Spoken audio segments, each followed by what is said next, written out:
What is going on, everybody? Welcome to Chatting with the Comic Community today. It's your boy Sean, aka Stay Puff 1983. I'm here, and I'm joined on another Saturday by my tag team partner, Stone Cold Steve. What's going on, bro? What is happening, everybody? Good afternoon, good morning, wherever you're at. Yep. And my special guest today is none other than Comics Misexplained, Jason. Hey, what's up? He's here to talk about the misexplanation of comics. Maybe, right? Thanks for having us, me, man. dude. Yeah, thanks for having me. It's great. Jason be like, they didn't really mean that. This is what they meant. I mean, that's how my first couple of videos were. It was like I just made up stuff, you know. I'd Photoshop out the words from the dialogue boxes and then put my own in there. And so it was like a comedy thing. But that's what I did my little spin on it. That's pretty awesome, man. What's up, VV? Yeah, the vigilante. Man, we did an awesome show yesterday talking about the Swamp Thing movie from the 80s, man. That was hilarious. I never saw that, dude. Yeah.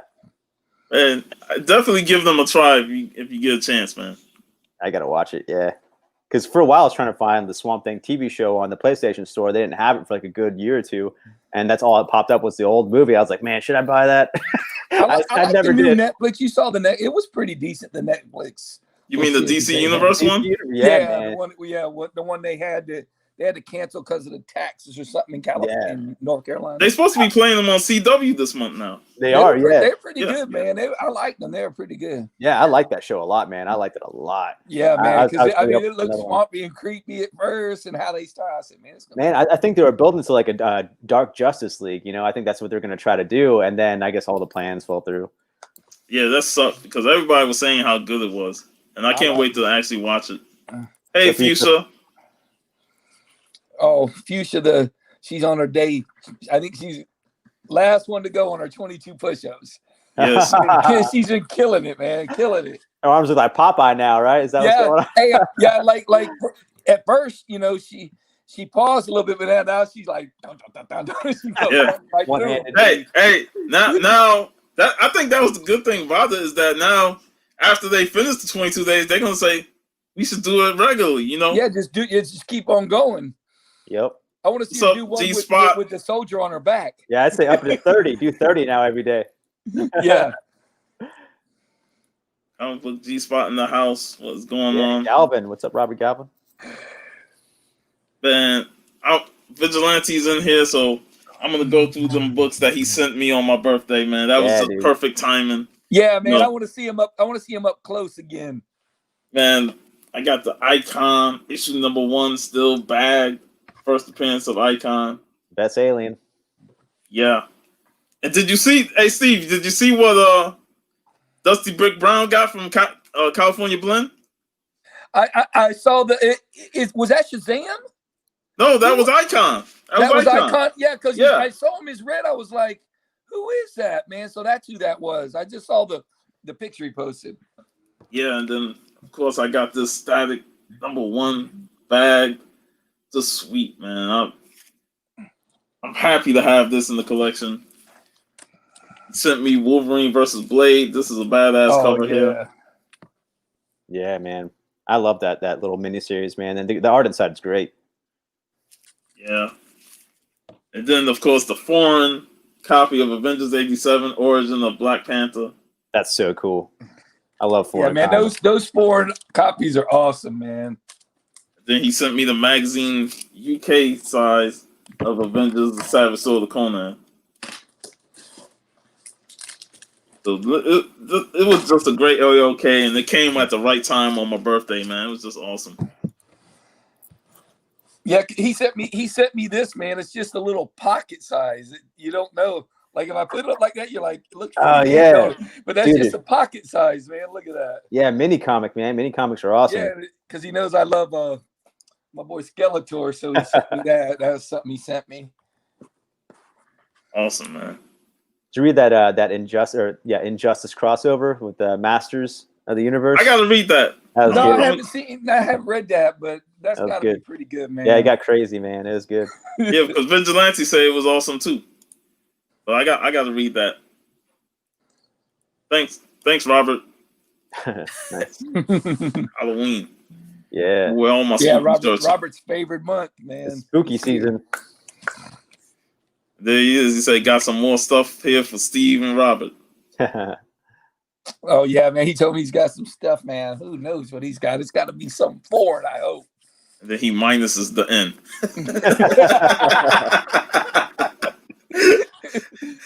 Oh, boy. You guys got anything new? Man, I'm gonna read Long Halloween this month. That's what I'm gonna do. Oh man, hey, I like Long Halloween, but I don't think is the best. My favorite is Batman the Cult. Oh, that's a good one. Yeah, man, with that Bernie Wrightson art. Yeah, that's awesome.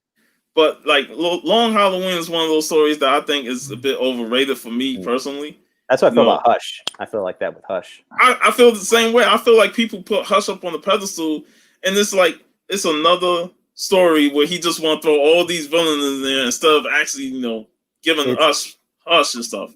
Yeah, I think like books like that are like perfect for like new readers and that's why it has such a big impact on them. It's always like one of the first ones I read, and they're like, oh wow, they got this villain. It's like a journey through his rogues gallery, and like it's all I guess fan service, I should say, and it's not really like substance. It's like a Michael Bay action movie, which like things happening, but it's not like a good story. And plus, you got Jim Lee's artwork, and people are always going to go for that. People always confuse good art for good story. Yeah, I always say, Heroes in Crisis. People love Heroes in Crisis. I mean, Jim Lee. Yeah, that's great. It is. That just happened to be laying on top. Don't ask me why. It just happened to be on top. Yeah, but like I'll take Jim Lee's artwork over Tim Sale. I mean, Tim Sale's good, but his I couldn't stand Joker with 1,000 teeth in his mouth. It's ridiculous, like man. A shark or something. Yeah, it's ridiculous. But the thing. I got like a stack of like older horror comics I want to try to go through this month, man. Oh man, let's see them, man. All right, let's see them. I love the old creepies and all of those old type. Yeah, like Dark Mansion. I love all those. Those covers nice. are always good. Ghosts. Yep. Bronze Age horror is the best covers, man. Yeah, man. You can get them for a good price too, man. They're never like super expensive, man. Oh, back in the day, 35 cents. Man. Oh yeah. Yeah, they're always like so campy, it's a lot of fun. It's like from the House of Mystery spinoff. This one's a great Bernie Wrightson cover.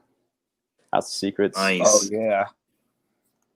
I picked up 2 issues of one from House of Secrets and House of Mystery. Those are some great covers. You imagine out there fishing and really pulling up a skull, man. Yeah. Oh man. This one's cool. When Satan comes a creeping, the witching hour. It's midnight, the witching hour reflection. It's like when you marry her and then when you're married to her, right? Yeah. It's like once you get married, that's when she removes the mask. She takes off the makeup, right? Hey, I got that witching hour, man. That one right there is pretty good. I like this one too. It's a classic cover. Almost done here. I got one more. This one's cool. It's The Haunted Planet. It's pretty neat. It's like skeletons. Oh, and yeah. spacesuits. But yeah, so I want to go through those, like see if I can read them this month. And I got so many horror like stuff lying around that I've like been saving for October, and now it's just an overpile of stuff. Like this one's called 4-Color Fear. It's like a big giant like trade size, but it's like damn. It's like there's some awesome art in that book, right? It's forgotten horror comics of the 1950s.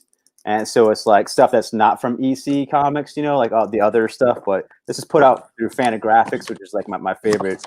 Fantagraphics has that cool, that weird style. I love that style they have. Yeah, they're all about the indie, man. They just respect like the comic book medium so much, man. They really want to see the artist's vision. So I love Fantagraphics, man. But I got some reads, dude. I got a lot of catching up to do. Man, damn, sure do. Hey, with those books, man, you picked the perfect month to decide to read them, man. Yeah. Because you got the Halloween comic covers tag going on Instagram and the Halloween challenge. Oh, I got to get into that, man. I got to be more active on Instagram. I go through my phases. Yeah, once you get active with the community on Instagram, you know it's awesome, man. Oh yeah, I got this thing too. I wanted to read one of these like short stories every night, but it's Weird Tales 32 Unearthed Terrors. So what they did was like they picked a story from every year that they were published, like their favorites out of the year. So out of 32 years, you know, so you get one from each year. But so that's pretty cool. I mean, you know, it's like a little novella. It's a thick read, man. It's all words. There's no pictures, you know. I Good went reading material too, man. I went out and got something crazy too. This one's called. It's an actual book. It's called Exu and the Quimbanda of Night and Fire, but it's like a mixture of like it's like a magic book based out of like a witch, like voodoo, not voodoo, but like witch like tribe in Africa and like their kind of magic and things that they do. So there's like all kinds of like spells and sigils and like things that. Yeah, but it's pretty thick read too, man. So I don't know. It's I like that stuff. It's fun for me. I love all the weird, you know, tales and stories. You know, I grew up reading a lot of that stuff. You know, horror stories and stuff, and that's why, you know, it made me start watching some horror movies. That's why I'm doing the horror movie spotlight on Instagram. Yeah, what have you been watching? Well, I watched the first Nightmare on Elm Street. I'll do the post on that because not last year, 2018, I did my horror movie spotlight, and my favorite Nightmare is 3. You know, Nightmare on Elm Street 3 is my favorite one, nice. But I still love the first one as well. Man, I can't never remember what's what till I start watching it. Me too. I'm like, oh yeah, I know it's. Yeah, I got to watch all those. I don't think I've even seen them all, so I really want to go through those and the Friday 13th. You know, at least those, or maybe even the Halloweens. You know, might as well get crazy with it. My wife and I have been watching American Horror Story. She wanted to give that a shot, so we started from season 1. We're on the tail end of season 2 now, and I had to like Google. I was like, man, like which season is people's favorite?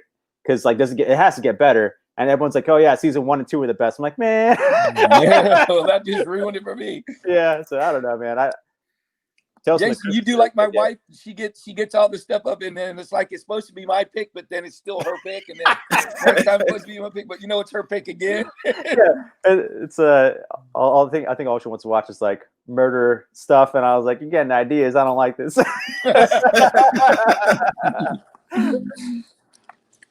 We watched stuff like awesome. Jason, we watched the Outer Banks. I think Outer Banks was like some bad kids that were from both sides of the tracks, and they were battling over some supposedly some treasure that was lost. It was pretty good. Nice. I'm gonna start Lovecraft Country. Me too. Yeah. I gotta start that, man. People talking about how good it is, and I was want to wait until it finished so I can binge watch it, but I want to get through the first few episodes and really get hooked on it. I gotta watch season 2 of this. Me too. Man, that's what I got to get on, man. I just finished reading the first 5 or 6 issues of The Boys. My first time in years. I haven't read it since it came out, like really. So that was fun revisiting that. And I was like, should I finish the omnibus? Because I have like the first 2 omnibuses like digital. So I was like, I might have to go through those. But then I got sidetracked by a bunch of other stuff I really want to read. I wonder if going to the movies with Jason, Sean, like my wife, like, the book was better. And the book always has to be he better. Sounds like he reads everything, so he's like, oh man, in the book that shit didn't happen like that. Yeah, man, totally. We're always gonna go to the source material when it comes to these movies and TV Once shows. Once in a while, she'll say, man, this movie was better than the book. Once in a while. It's very seldom, though. Yeah, I'm saying most people like the TV show of The Boys better than the comic. That last freaking one is just burned into my mind, if you know what I mean. I felt like when I tried to watch the Preacher show, that connect with me at all, man. I still never saw it, man, because I heard it was bad. I heard it wasn't like the comics. I was like, oh, maybe I just won't give it a shot. Yeah, the comic, like, it's hard to do the comics on the TV show, knowing how outrageous the comics was. And if you read Garth Ennis stuff, you know this shit is outrageous. Yeah.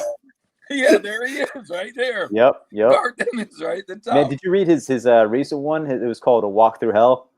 Yeah, man. That issue where the guy kept blowing his brains out trying to kill himself. That was like the second issue, I think. Yeah. Second or third issue. Yeah, I was like, yo, that's the messed up shit. Half his skull is missing. It just keeps going. Like, yeah, like how man. he reloaded, man.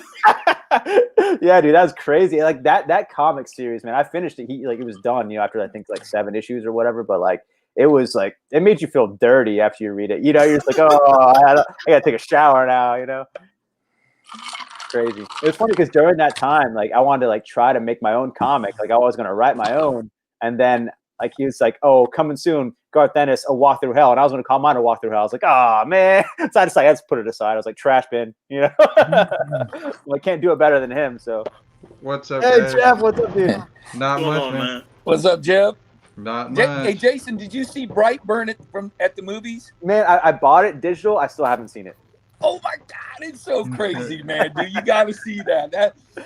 Hey, JoJo, from Flicks and Comics, she's like, if you're kind of squeamish, so I watch it. I don't like to see too, but man, I was like, holy. Geez. I fully expect to see him like burn laser eyes. And I'm not gonna say that, man. If you like that kind of stuff, you're gonna like Brightburn. Well, that sucker is something else. There you go, Jeff.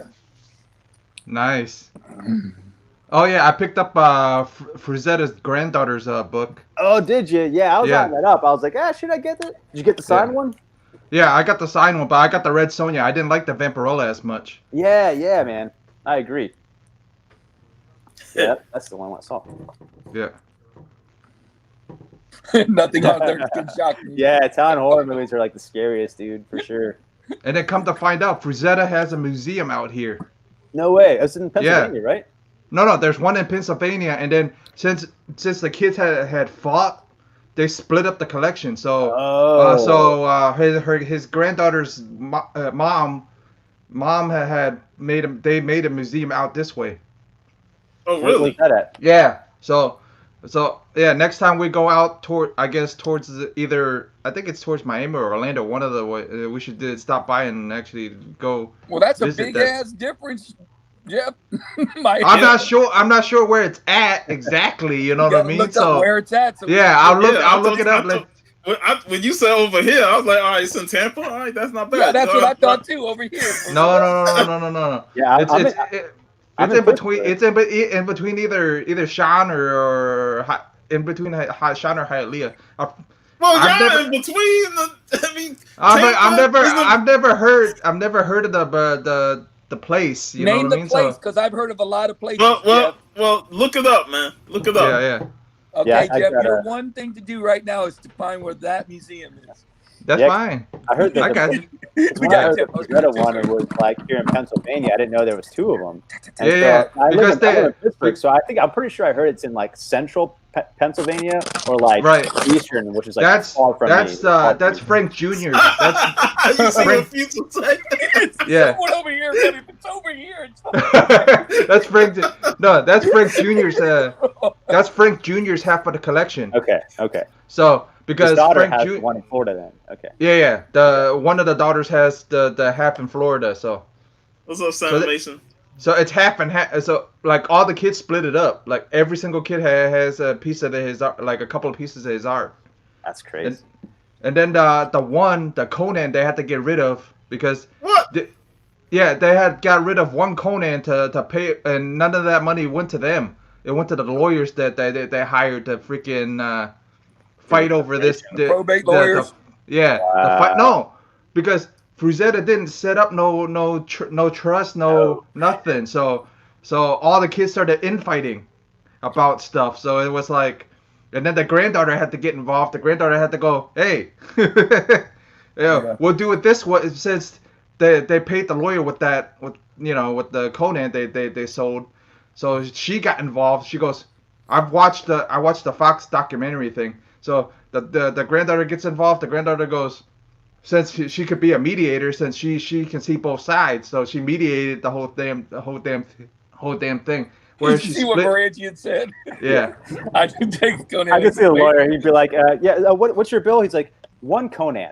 That'll Yeah. be exactly Yeah, 1 let me get Conan, that good sir. first, Conan. No, because they threw it out there. They didn't expect to make much off of the Conan, and they made a hell of a lot on the Conan. What's up, Biggie? Hey, what's It up? was a big. How y'all doing? Doing good, man. How you doing? Pretty good. I'm out trying to hit Riding my down shot. Santa Monica. Hey, Biggie. Yeah. I just want to get free books and be nice to the community. So that's all I'm doing now. And the pages are still a little wet. So, that's how I want to Good. be. I don't really want anything of value. So don't send me anything, guys. Right. You have me dying. I cried on that video, man. The whole way through, I was crying. You know he's gonna get sent things with value this time. And then after he said that, you know that's gonna happen. It's amazing how many channels are like so sponsor willing. Like they're kind of like looking for that stuff. Mhm.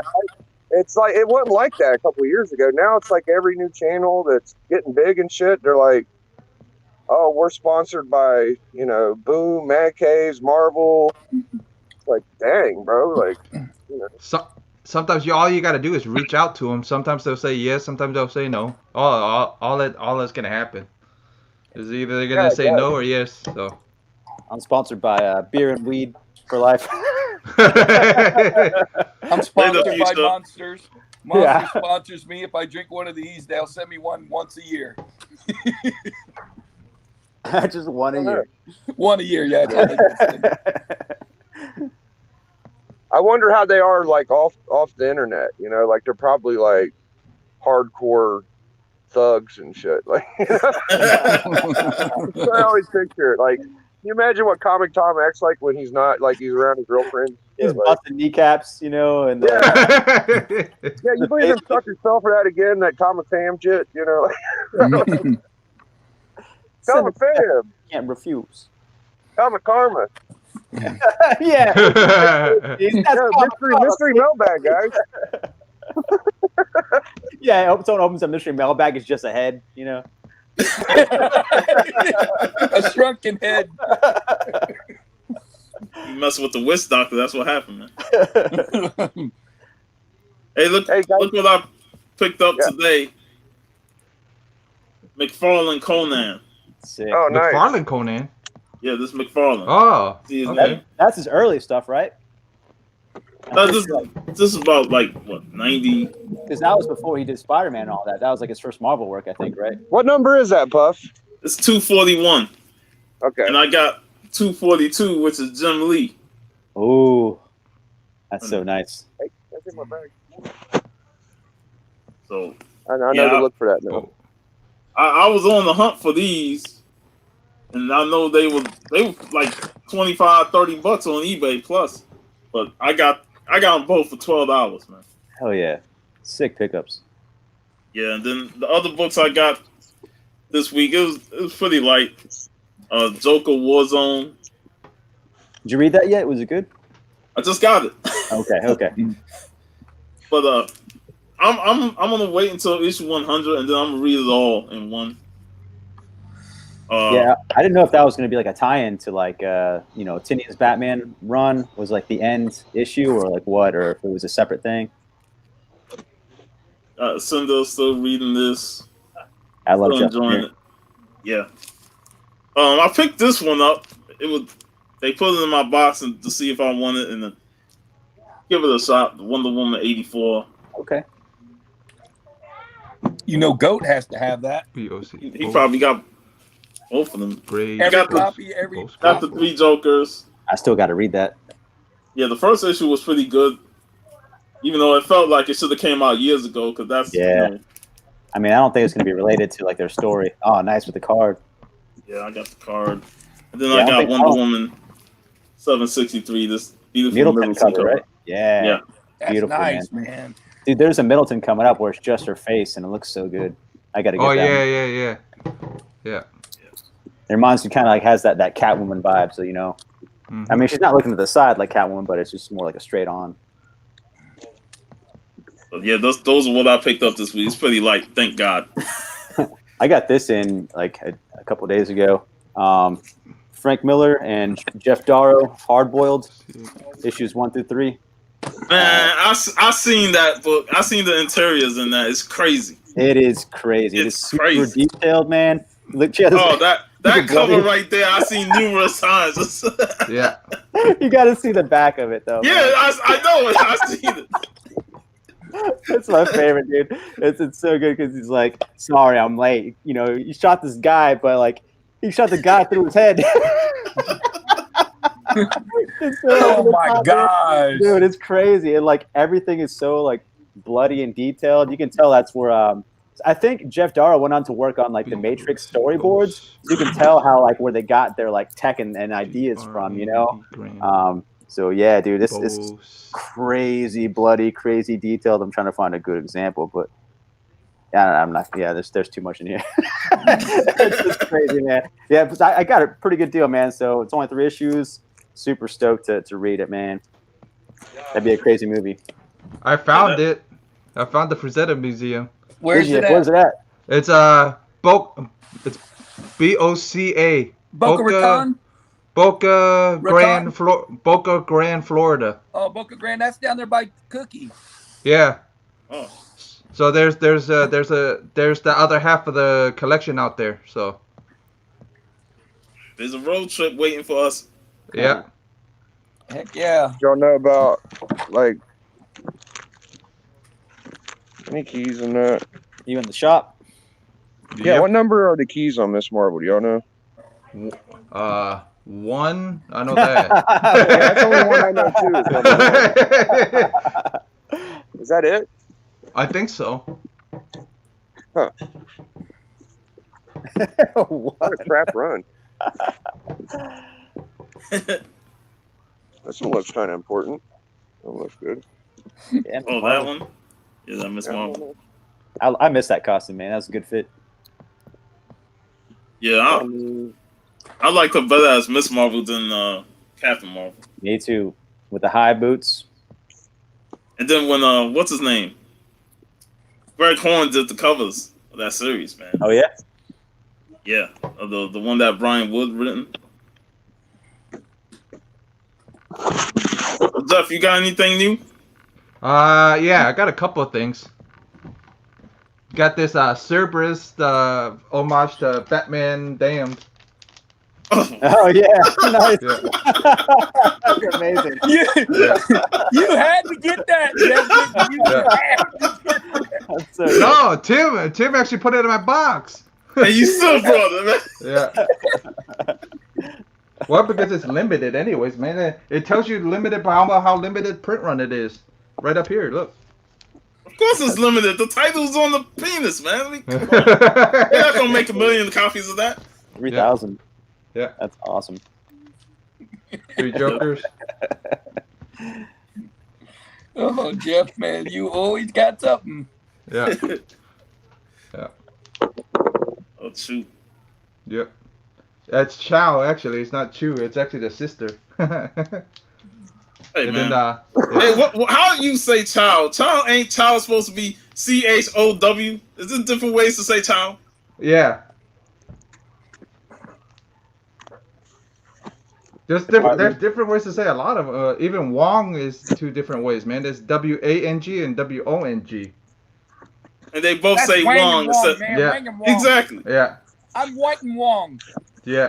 I like that prison Department of Injustice or whatever. That's cool, man. Department of Department Secrets of, or something like that, yeah. The Department of Justice, I think.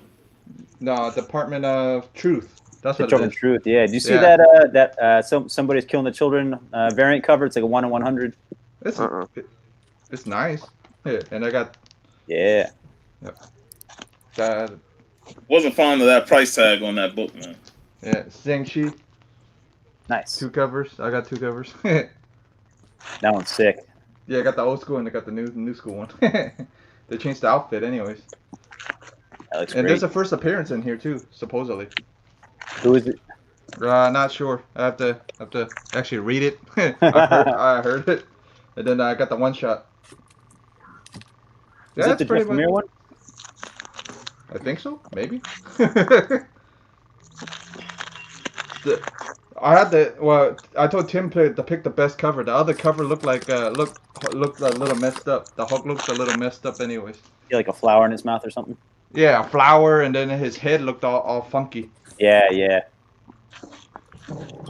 Yeah, Sean. This I've been meaning to pick up this new Avengers cover. It was the Bendis run issue 1, but it's like a variant by I think Finch, but they like messed up like who's this dude? Who's that guy? He's like he doesn't. Missing his face. He's not a real character. He's not an Avengers run. It's just some random guy, and I think he was supposed to be like Ronin, but they put that guy in there instead. And they didn't even utilize that. That's Nah. that CGI crap, dude. They've been using that CG art, you know. But I wanted to get that because it was like a mess up. You know what I mean? Like So that's an character- error, huh? Yeah, you like. I mean, it's not like worth anything. You can get it for like $6 on eBay, but it's like because no one noticed. You know. Damn, that just shows you the kind of content editors we got now. They Yeah. just don't care. Hey, Biggie, do they bring a lot of books in there all the time? Are you going through different stuff all the time? Dude, I'm just swamped, bro. Like, there's so many. Like, there's Jimmy Olsen's, there's World's Finest, there's Detective. Well, that'd be pretty cool if he's bringing in a lot of collections all the time, man. Yeah, I wish there was more stuff, but you know, it's kind of cool because stuff pops randomly, and it, you know, I got like it was like a store they bought, so it's always. Like, I was getting Star Wars stuff last week. Biggie wouldn't want us coming there because we raided that whole shop. I had a guy that was getting a bunch of stuff, and he got caught. He got caught opening the bags and reading the books. And of course, what do you think is like? He's probably switching bags and changing the price.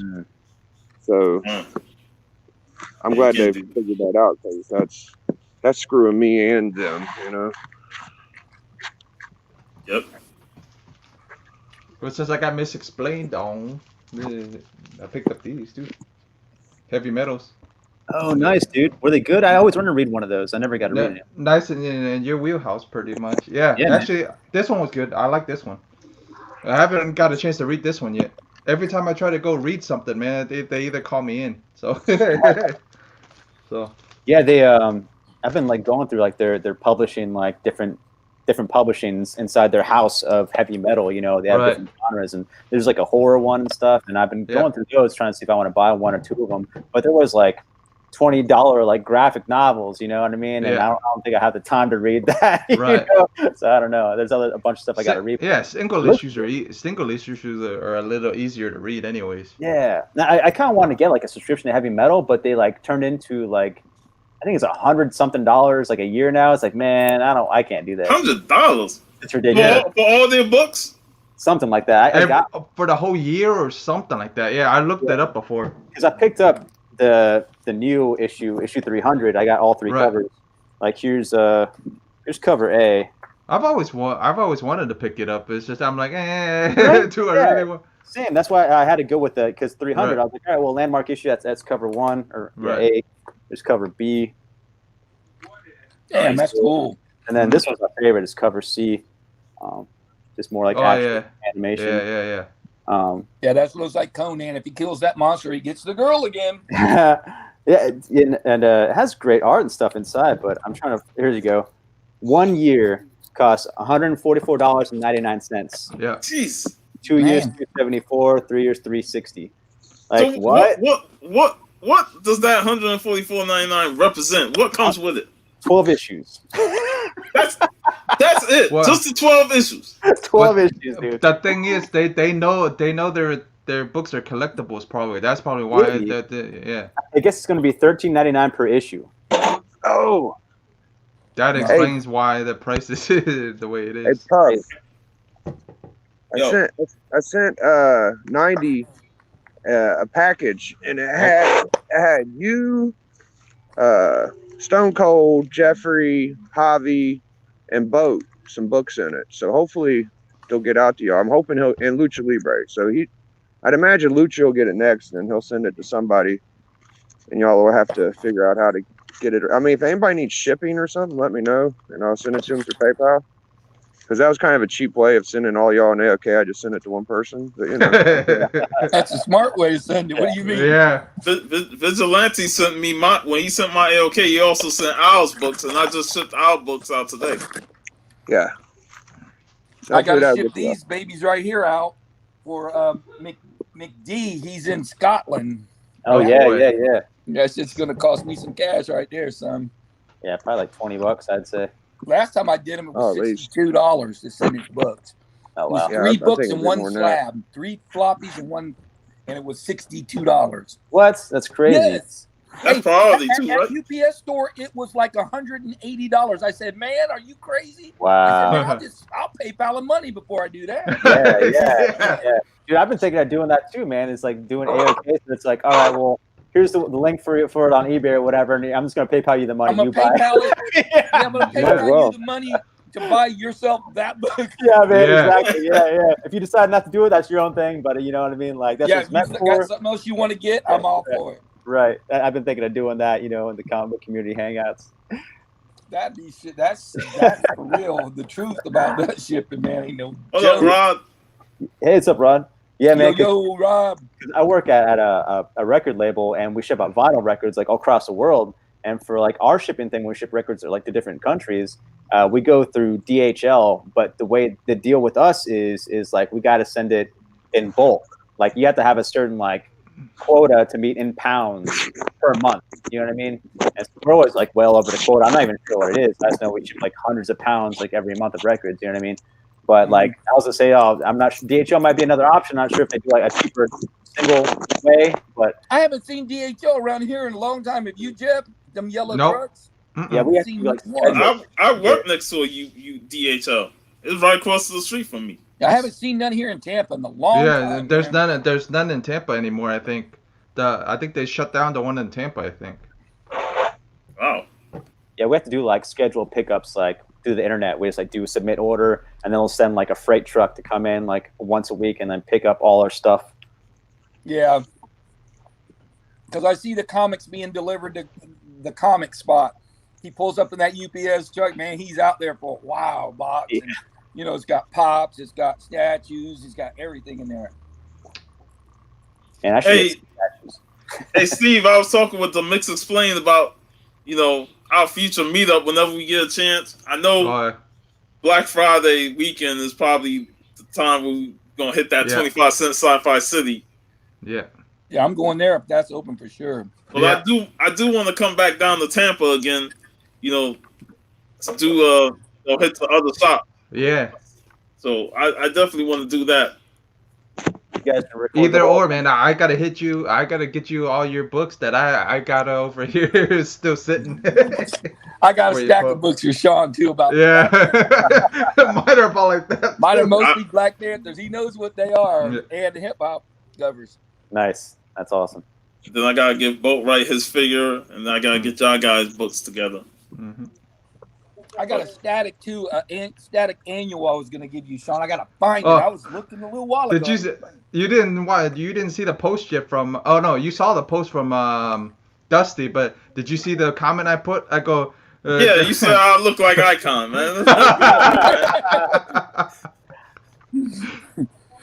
Kinda, man. A little, just a little, in the face, a little bit.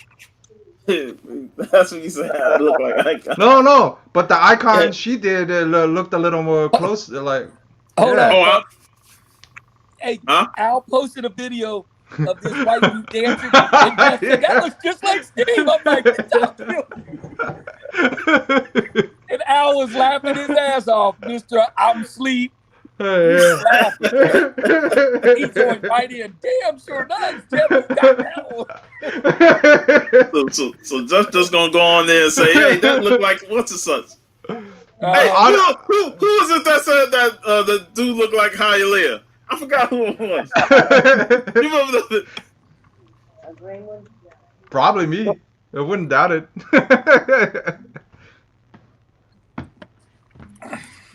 grab another Yeah, beer. I'm looking forward to that meetup, man. And there was something else that I wanted to bring up, about us, getting together. Of course, we're gonna play it safe and all that, but I want to bring my brother down there. Link up with him, bring him down to Tampa because he wants to hit up that Urban Legends, man. Oh, yeah, Urban man. Legends. Y'all, And there's a y'all bunch of down with video that, game I'm places ready. out here too, man. There's a bunch of vintage video game places out here too. Eminem video games and stuff like that. So yeah, if you bring them down, I'll shoot. Maybe sometime before Halloween. Yeah. See if he can get a day off because he works Saturdays. Oh. Jason, you say you work at a record store?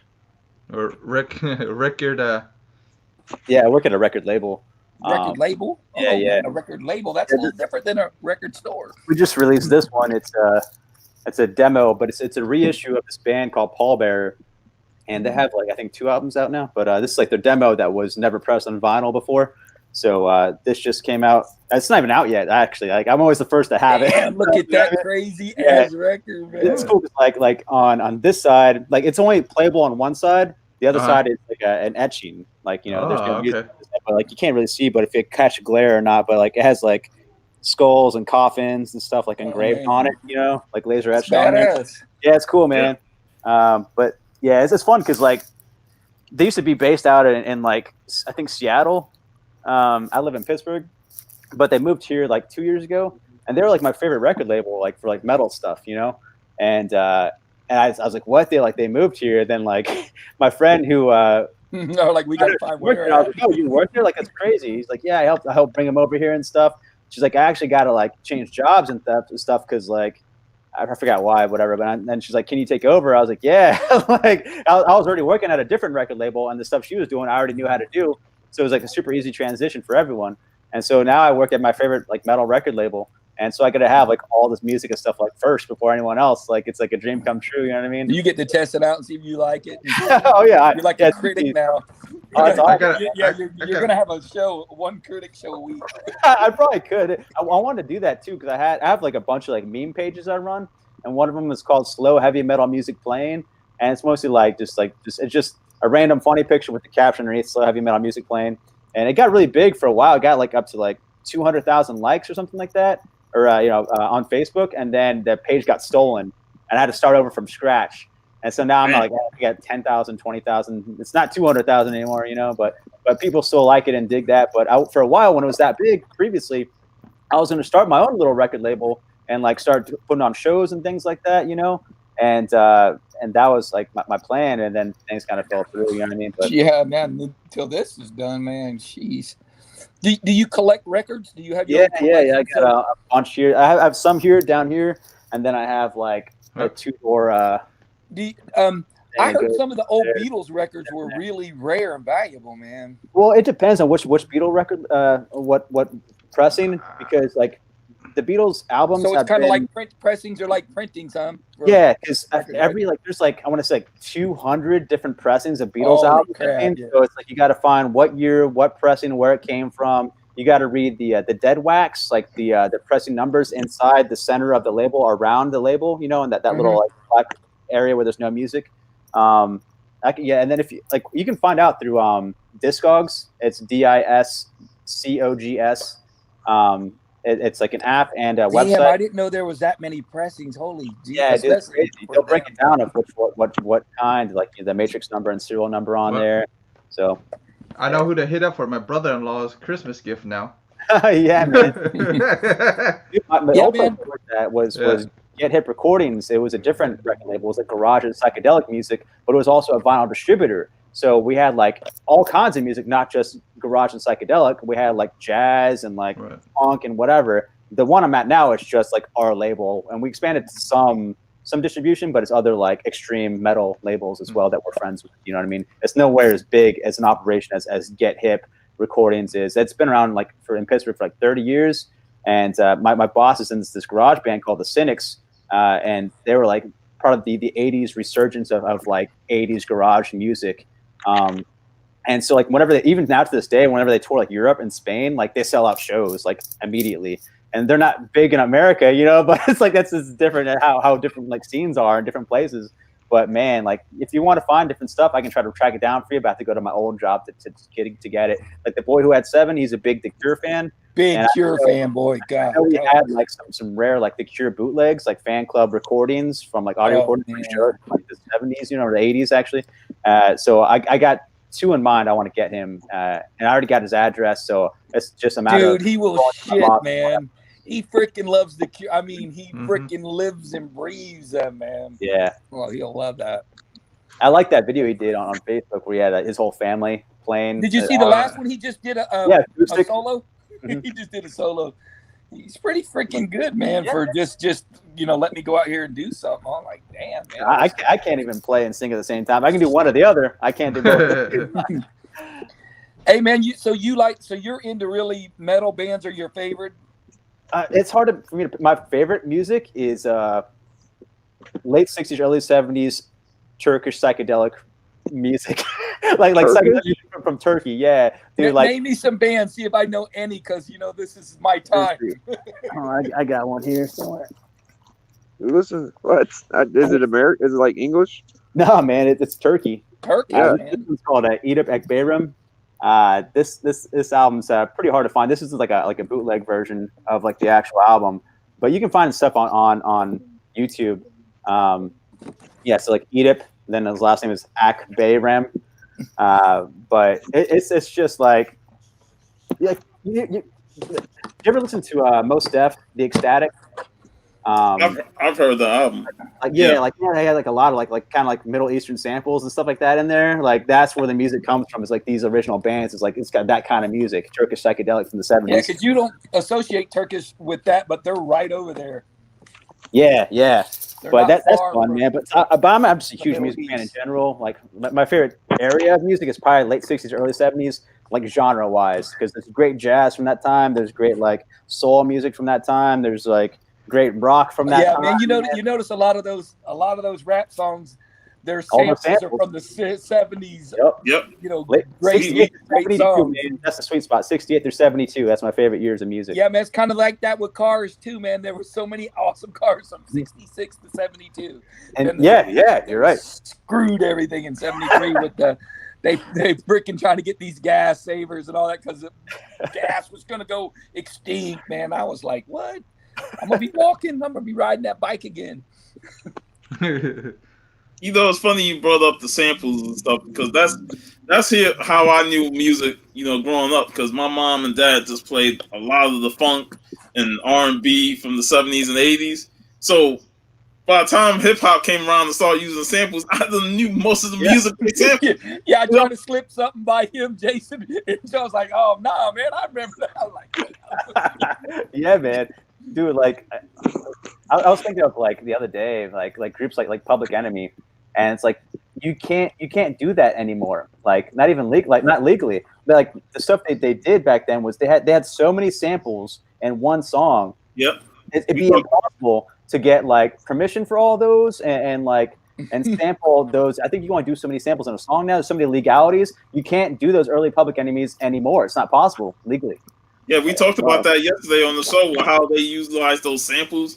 Like Dusty was saying about, they use 3 samples in one song, and it's like you might catch one, but the other 2, you might not catch. You might catch 2, and the other one's like, I didn't know they sampled this song, and I know this song. Yeah, that's crazy.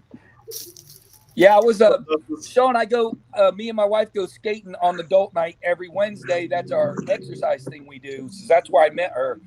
And we go, and they're playing a song with "Stand By Me" sampled in it, and then there was another old one right after that sample. I'm like, look at that, man! They don't even realize this song is like the '60s, man, late '60s, early '70s. Yeah, what's up, Big Will? What's up, Big Will? He has arrived.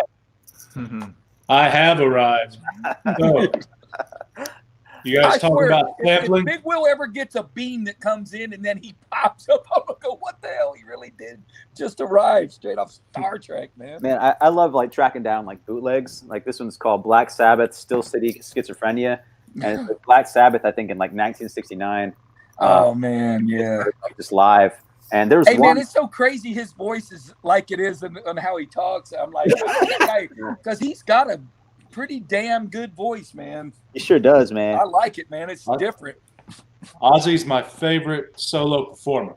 Dude, did you hear the one he did with, what was the kid that's out right now with the tattoos on his face? Post Malone. Post Malone. Yeah, he did one with Post Malone. I was like, man, Ozzy singing with Post. Who would have ever thought that shit in their life? I got like an acquaintance I'm like friends with on Facebook, and he's like his photographer. Like he goes around just like whatever he is on tour and just like hangs out and just takes pictures. There's this one group, this jazz group called Bad Bad Not Good. So yeah, Bad Bad Not Good. This is like their 4th album called 4. But they're known for like doing music and production for like a Ghostface Killer collaboration they did. It's the Metals version. The album Sour Souls is good, but I was surprised at that when I listened to it. Yeah, I liked it a lot, man. But this is like just the instrumentals version. The first pressing, they just reissued this again because I got the original. It sold out like immediately. And then they also did collaborations with I think Tyler the Creator. They have a couple hip hop albums, but you know what gets me, Jason, is some of these heavy metal singers are so freaking good, man. They can really freaking sing. Yeah, dude. Yeah, you'd be amazed. You'd be like, man, this dude, man, he's got some serious, guitars and shit behind him, but he can freaking sing, man. Hey, Puff, I got some books. You want to check them out? Yeah, man, I was about to ask. Yeah, I'm getting a phone call, so I'm just going to show y'all, and I got to go, but I got this Thanos, Deadpool, 1 through 4. 1 through 4. Pretty sweet. It's so funny because he mocks Thanos. It's like, yeah, I got your lady. I'm dating death. She wants me, not you. I got some of them Sam Keith Wolverines. Got that one. Some cyber stuff. And I gave away some text for some AOK, so I replaced this one, and I grabbed that one. Nice. Oh, man, that's a good horror. Yeah, that last one is nice. I love that old Comics font. Yeah. Yeah. That slanted font. Great book, man. Oh, shit. All right, guys. Yeah, later, man. All right, y'all, man. I might come back in a second, all right? All right. Yeah. All right. Yeah. The reason I came in so late is I just got through picking up a bunch of stuff myself. That old Detective Comics font. Will, to see what you got. I love that old font, man. Oh, yeah. Guns. That always throws me off because I'm thinking it's something religious because I see crosses. But yeah.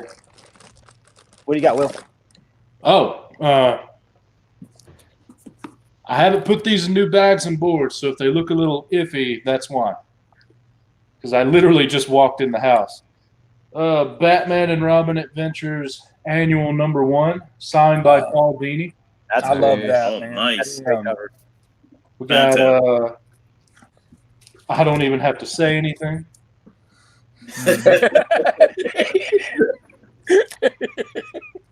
We got my second copy of this thing right here. Oh, nice. Yeah, that's been going up and up. Yep, newsstand. Also got the holiday special #1, signed by Paul Dini. Nice. Another cool Love cover. them. With the freeze. Yeah. And the last one is Batman Adventures Annual #1, signed by Paul Dini. Hell yeah. Man, you got some Awesome, damn man. good books today, man. Paul Dini signed Batman books, man. That's awesome. Man, who'd you meet to get those? The Dini Genie? What the hell, man? That's great.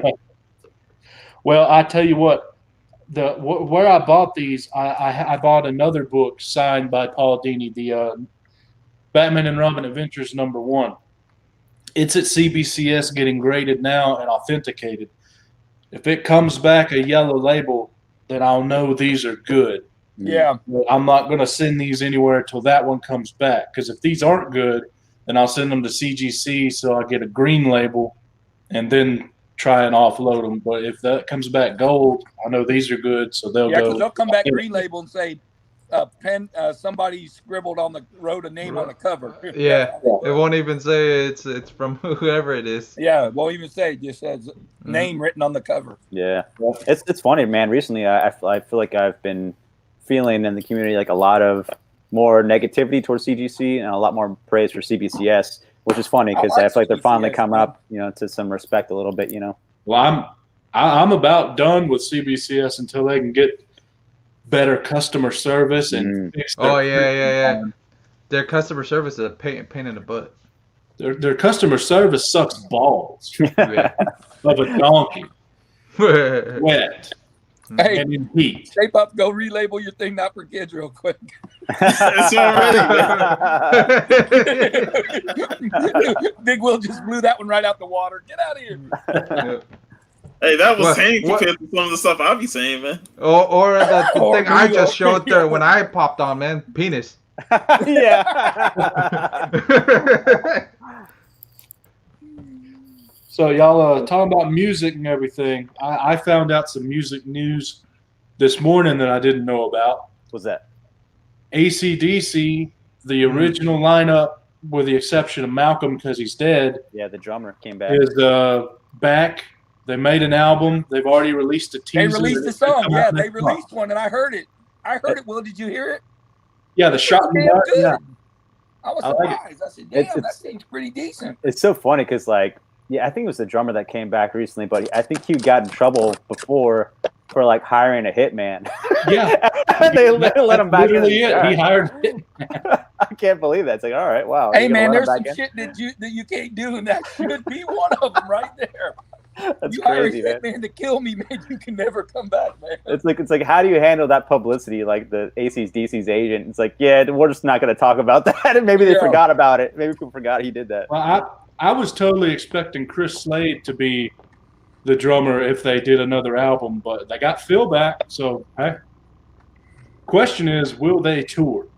Because Brian Johnson is the same age as my dad, so I know exactly how old he is. He's 72 years old. Wow. So Hey. will they tour? I think that's the same age as what's his name, Verdell White of Earth, Wind and Fire. Man, that dude comes out freaking hot, Yep. son. From That's Jump also the same age as Ozzy Osbourne. Yep. Dude, I want to say like 2 years ago, I think I saw Beach Boys, Brian Wilson, and like his like son and a bunch of family, like the current Beach Boy members that are alive. Like they did Pet Sounds, that album from start to finish, plus like some like fan favorites at the end. But like that, they're old as dirt, dude. You know what I mean? Yeah. Like, Is the Rolling Stones still touring too? I think you're right. Yeah, If I you think- talk about old as dirt, come on, man. They're They not are alive dirt. anymore. They It's the created music dirt. keeps them moving.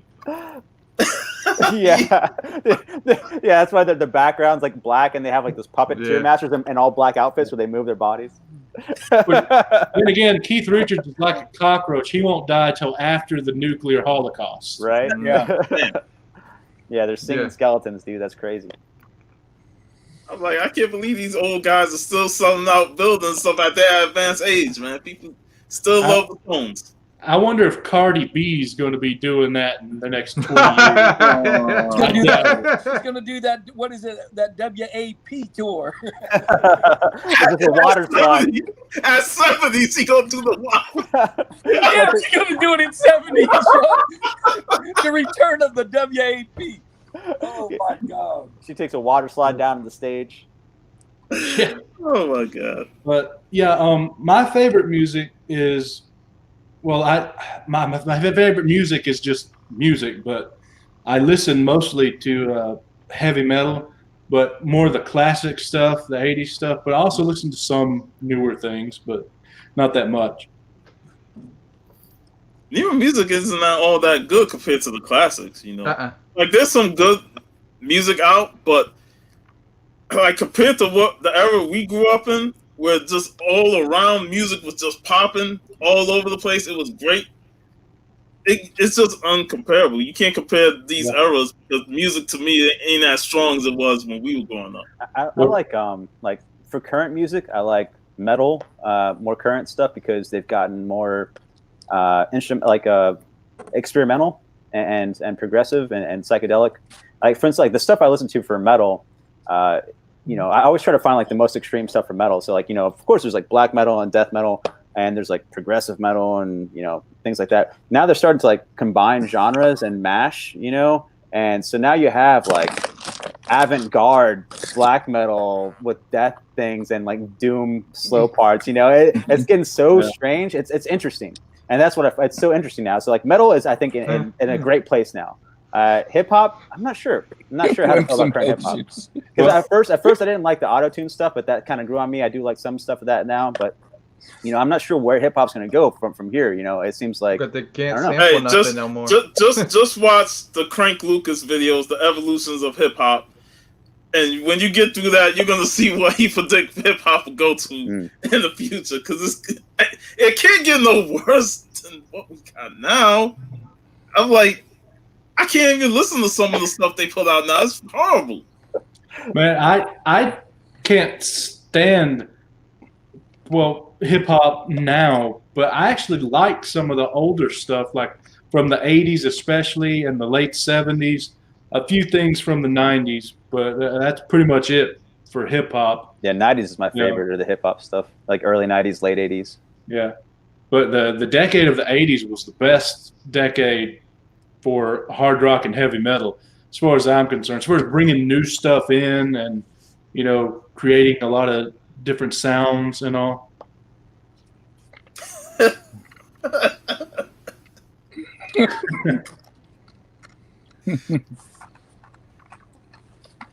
Yeah, those kids that sound like them Greta Van Fleet sound like Led Zeppelin. Yeah, a lot, man. I think that's a detriment to them because now that's all they're known for. Yeah, for sure. I feel like people, when they listen to, I'd rather just listen to Led Zeppelin, and they just don't listen to them anymore. Yeah. They had a big push there for a while, though, from Rolling Stone and people calling them the next wave of rock and roll, which to me, I have a lot of friends that are playing bands that already sound like that. They're like, these kids are posers. They don't even know what real 70s music is. That's what they said, Winston posers. Yeah, man. Yeah. Or like how 90 says, fake it until you make it, man. Yeah. Now, correct me if I'm wrong, but to me, the most unchanging genre or subgenre that there is thrash metal. It stays the same. It never combines. It never loses its power. It's the big four from the 80s. It's still the big four today, and it just keeps on going, man. Yeah, I think thrash metal is so specific in its genre already that you can't really change. Yeah. You know what I mean? It's just it is my favorite. Varangian, he's like, yeah, modern black metal is weak, full of posers and stuff, dude. You got to find the right stuff, man, because there's this one band, these guys, I think they're called Andivalde, but it's mostly just mysticism and experimental black metal. It's just full of sigils and satanic stuff, and it's a lot of fun. And you don't have to have them be cults true, where they're white power racist assholes. You know what I mean? They're actually okay people. You just got to find the good stuff. You got to find the right stuff, man. I think it's with anything in any genre. You just got to find the good stuff. You got to go digging in the crates, man. Yep, pretty much. I would say, Sean, tell me if hip hop's like this. I don't think it is, but you'd be the one to tell me. But heavy metal to me is the most all-encompassing international genre that there is. You can find a great band from just about any country you want. I don't think you can do that with any other genre. I will agree with that. Yeah, there's a lot of heavy metal bands over there on Varangian side. What's going on, Bo? I mean, power metal was basically a German invention, if I'm not mistaken. Like the arena rock kind of stuff. Yeah. That's fun.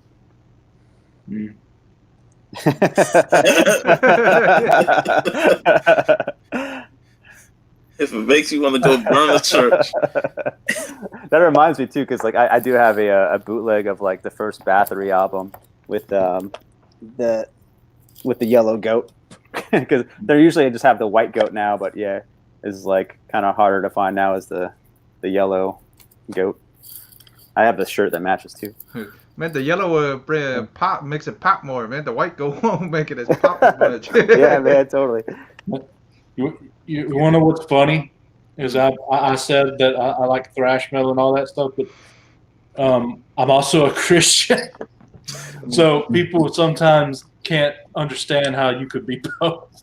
Yeah, I mean, that's what I feel about metal bands are like, oh yeah, hell, Satan and stuff. For me, like I don't believe in any of that stuff, and I find it funny because they're like, oh yeah, you know, screw Christ or whatever, and you know, hell, Satan. But it's like it's the same thing. You're in the same genre, man. You know, it's the same religion. You know what I mean? It's like if you're recognizing one, it's like it's the same Can't have thing. one without You know? the other. Yeah. You can't. Besides, it's only like 1 to 10% max of the ones that say all that actually believe it. Oh yeah. Yeah, it's mostly just people being rebellious or you know, what they think is that, you know. And it's fun. Another thing, I come in and y'all get me started on something else. Another thing I love about heavy metal above all other genres, just about it, is you can find a song about anything. You can find a song about sex, about drugs, about rock and roll, like all the songs are. But you also got political songs. You have religious songs. You have songs about, you know, operations for, you know, engineering disasters. You have songs about military conquest. You have songs about, you know, doctors' operations. I mean, it's the amount of things that there are in the world is the amount of different topics you have in heavy metal. I feel like hip hop is kind of the same way too, though. You know, like for instance, like Gravediggers, it's just like straight up like before Wu-Tang, it's just straight up like necro, you know, surgery rap. You know what I mean? And that stuff's fun. And, you know, other stuff like later on, like you know, like Big O we talked about last night, it's just like you know, like gangster stuff and street stuff. It's more than just that. Hip hop's so branchy. You know what hip hop album was so different than anything I ever listened to? Was Jedi Mind Trick's first album. Nice. Yeah. That album was so out there. They talked about Roswell. They talked about aliens. They talked about abductions and government and stuff. I'm going to have to listen to that one. Yeah, it's great. You know, that album was... When I bought it from a friend, and then I would listen to it going to work, and it's nighttime. And I always thought that album was perfect to listen to at night because of the dark beats and just the themes they were saying. I absolutely loved it. You know, it was something different for me because I was just used to traditional hip hop and stuff, but I just loved that album. The Three Immortals is one of my favorite songs on there. Nice. Yeah, dude, I feel like that same feeling was when I heard Deltron 2020. Oh, yes. That is one of my favorite hip hop albums of all time. Deltron, you know, Del the Funky Homo Sapien, he did like a sci-fi spin-off, you know, personality called Deltron. And it was just one album, and Dan the Automator. That's right. He did the production. Yeah, man. That album, and I never thought I'd get to see him, but when he made a new album, he did a tour in like it was New York and LA, and he had a whole entire orchestra behind him. And I hope someone recorded those shows. I don't think they did. There's probably no cameras allowed. But then after that, after a couple months, he's like, yeah, my album comes out, and I'm doing more tours. And he came to Pittsburgh. I got to meet him before the show. He was skateboarding around like the venue, and then I got to meet him after the show also. And that's one of those things I never thought I'd be able to see. But yeah, Deltron's another one where it's the sci-fi lyrics, and they're so out there. You know, like some of them you understand, like you get the reference to what he's saying and stuff, but it was so sci-fi and stuff. But I was here for it because Dan the Automator production, man. You know, he came from modeling school, like that stuff. Like that stuff too is out. But when he went to Deltron stuff, that's just another world, man. Yeah, that's just great. Like with Jedi Mind Tricks and Stoop the Enemy Mankind. Yeah, his production is just so out there in terms of it's like you don't hear traditional rappers rap over it unless it's Jedi Mind Tricks, you know. Yeah. And then he did the album with Cannabis, and that was dope. Yeah, Cannabis. I got this 10-inch of Deltron 2020. It was released through Dogfish Head Brewery, which is the last beer I was drinking. Was Dogfish Head Brewery? It's Deltron 3030, right? 2020, or yeah, 3030. My bad. This is a 10-inch they made through Dogfish Head, like the beer, but it was they made a beer also called Positive Contact, and it was a very limited thing. But you can buy it like at their brewery. I bought like I think 3 of them. I sold like 1 on eBay. And I was going to sell the busted one that I had the worst copy. And then I ended up dropping like my best copy. I was like, man, and the worst copy became my best copy. So, yeah, but then it gives you like ingredients and how to make different drinks and things on here as well, which is pretty cool on both sides. But nice. It's nothing like putting one of those, Jason, on the record player. And you know how it starts off with the Yeah. You know, and then the bam. There's nothing like that, man. Yeah, I love that, man. I think you know, with vinyl, you know, it's obviously my favorite thing to listen to music on.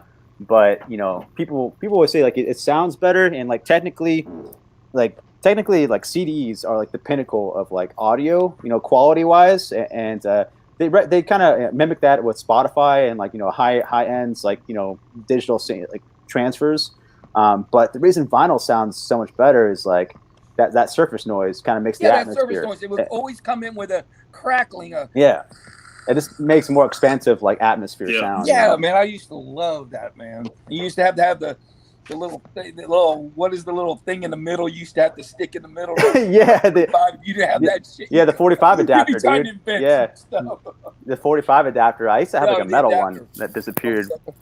They used to make 7 inches where they had like, because it depends on your record player, because sometimes they just have like the needle that I mean not the needle but like the center like pin, or like it's a circle, you know. So it depends on what you had. So they made 45s like the 7 inches with a pop out center, you know. Some had the hole, and some had like the pop out. You can pop it out so you can play either one, you know. Yeah, that was kind of fun.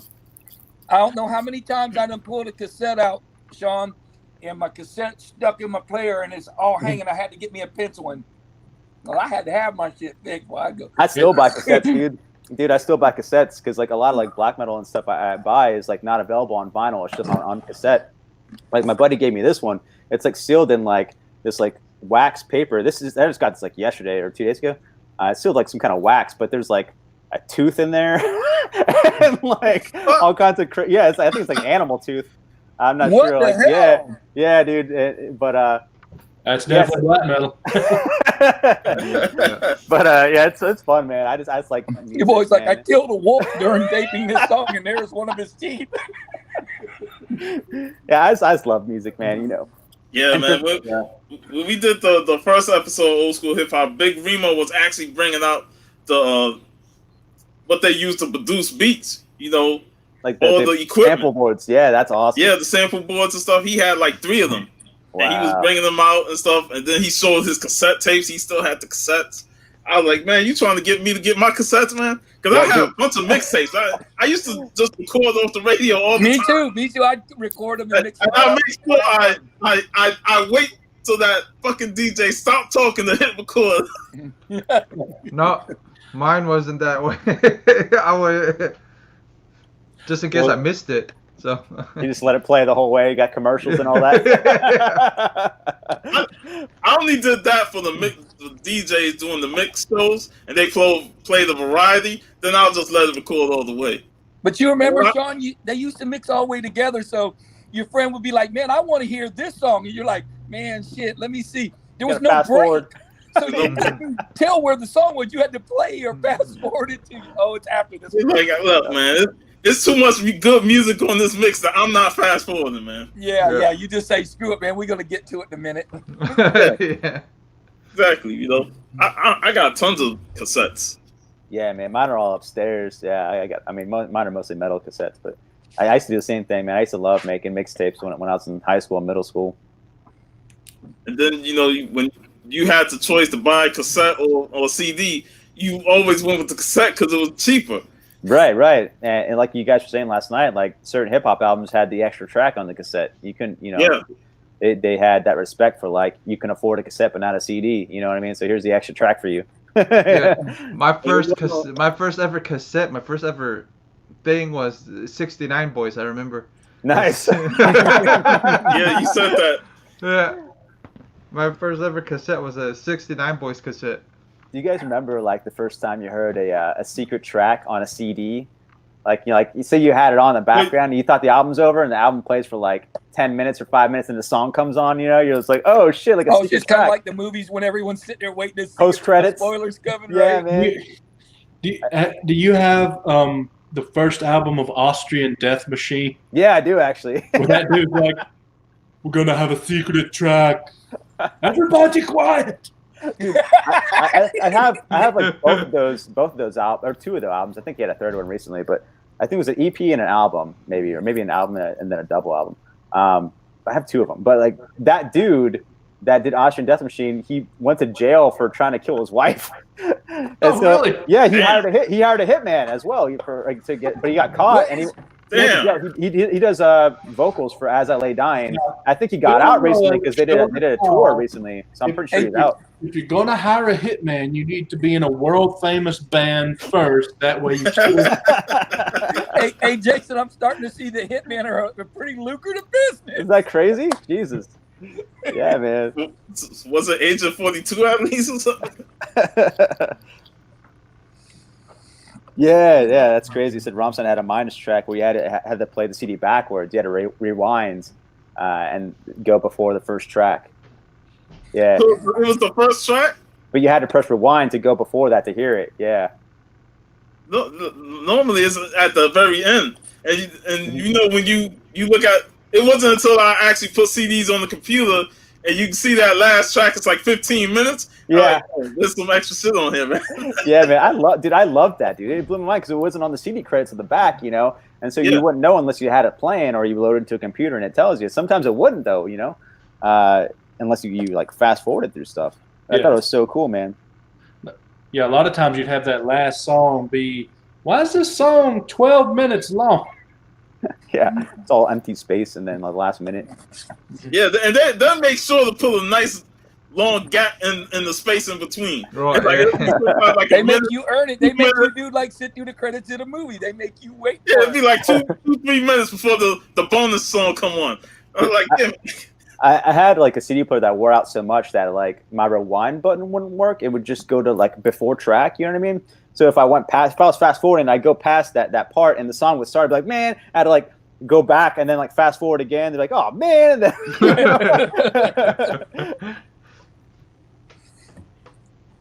Hey, Will, do you remember when they're like, if you play that record backwards, it's satanic music? Oh, yeah. I have a. I'm only 32. Will, but you're into heavy metal. I know they talked about this. Yeah, I know what you're talking about, but I didn't grow up when they were like, "Hey, check this out." You were a little young, by maybe 15 years. I do remember watching the scene in Little Nicky or whatever, where he's like, "I was trying to say." Yeah, Chicago. It's one of these, man, from this one of my friend's bands called Fister.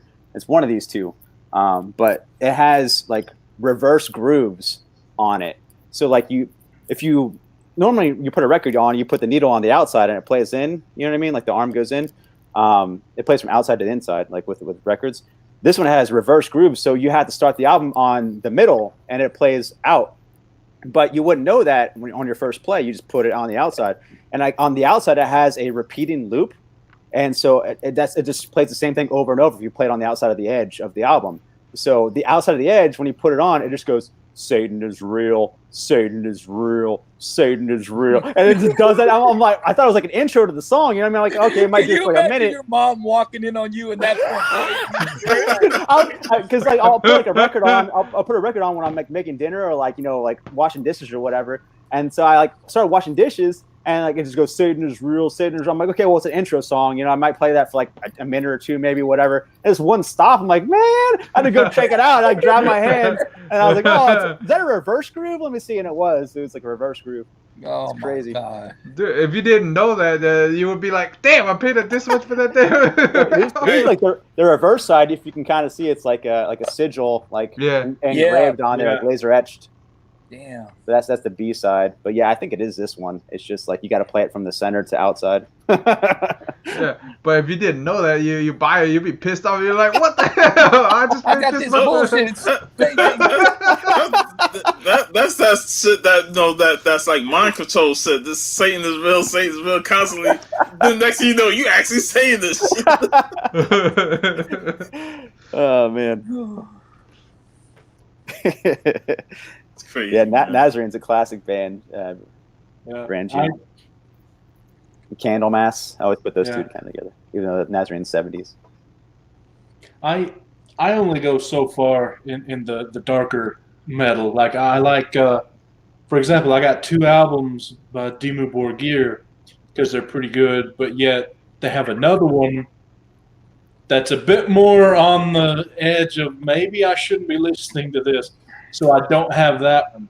So I pick and choose my darker stuff. But Nice. the classic metals normally you don't have to worry. And then most thrash is okay as well. There's just this older band you might like. I got here, Will. They're like there's this band called Pentagram, but before that, they're called Be Demon, and I got like 2 different versions just because I had these like color variants. Oh, that one I have on the inside of the jacket. Maybe this one I have on the outside. No, this one I have on the inside too. Fuck. But it's from like the 70s area, so you know the musical will fit. But this one's just silver. Damn, where's my cool one? My cool one's the other one.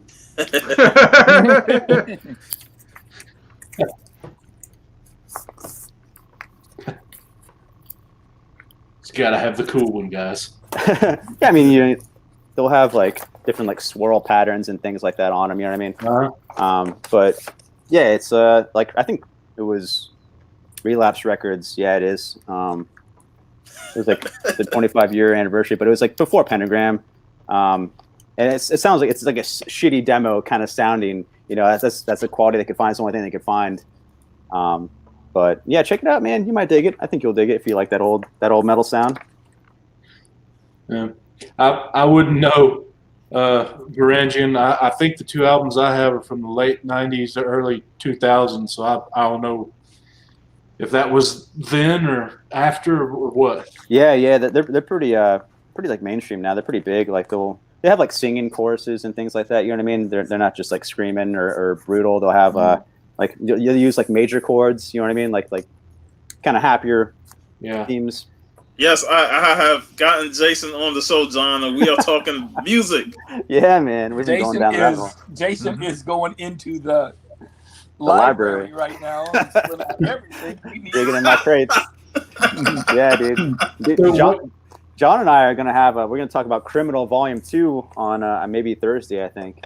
What's up, nice, Dusty? Check us out there. Now, John. I know I didn't like you for that Liefeld, but if you want to jump on, man, because you know I'm still salty that I lost to him with that Liefeld book. You mean with the no feet? I never disqualified you, so if you want to jump in, man, let me know. So speaking of like reverse grooves and more happy beats and stuff and choruses, what do you think of Meshuggah? Oh, like a gent. Like they invented a genre of music. You know, it's like people call it gent. It's metal, but like a certain like weird tempo. You know what I mean? I got a buddy that calls it math metal. Yeah, I mean, math metal was like a different genre. I know, but that's what he calls it. Yeah, it's funny because like some people will like. I have a picture of someone that like you know how people put up like they'll take pictures and they'll put their phone up.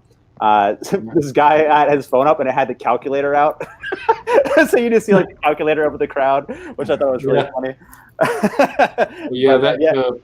But most songs are in like 4/4 timing or you know 2 or 3/4 or something. But Meshuggah's like 8/30 seconds and 24/58 and. This one's for you, Boat Right. You like old school punk. There's a band called The Dogs. I want to say this is from like 1970 or around there, 1978. But it's like, because people like think punk, 80s, but there's punk in the 70s.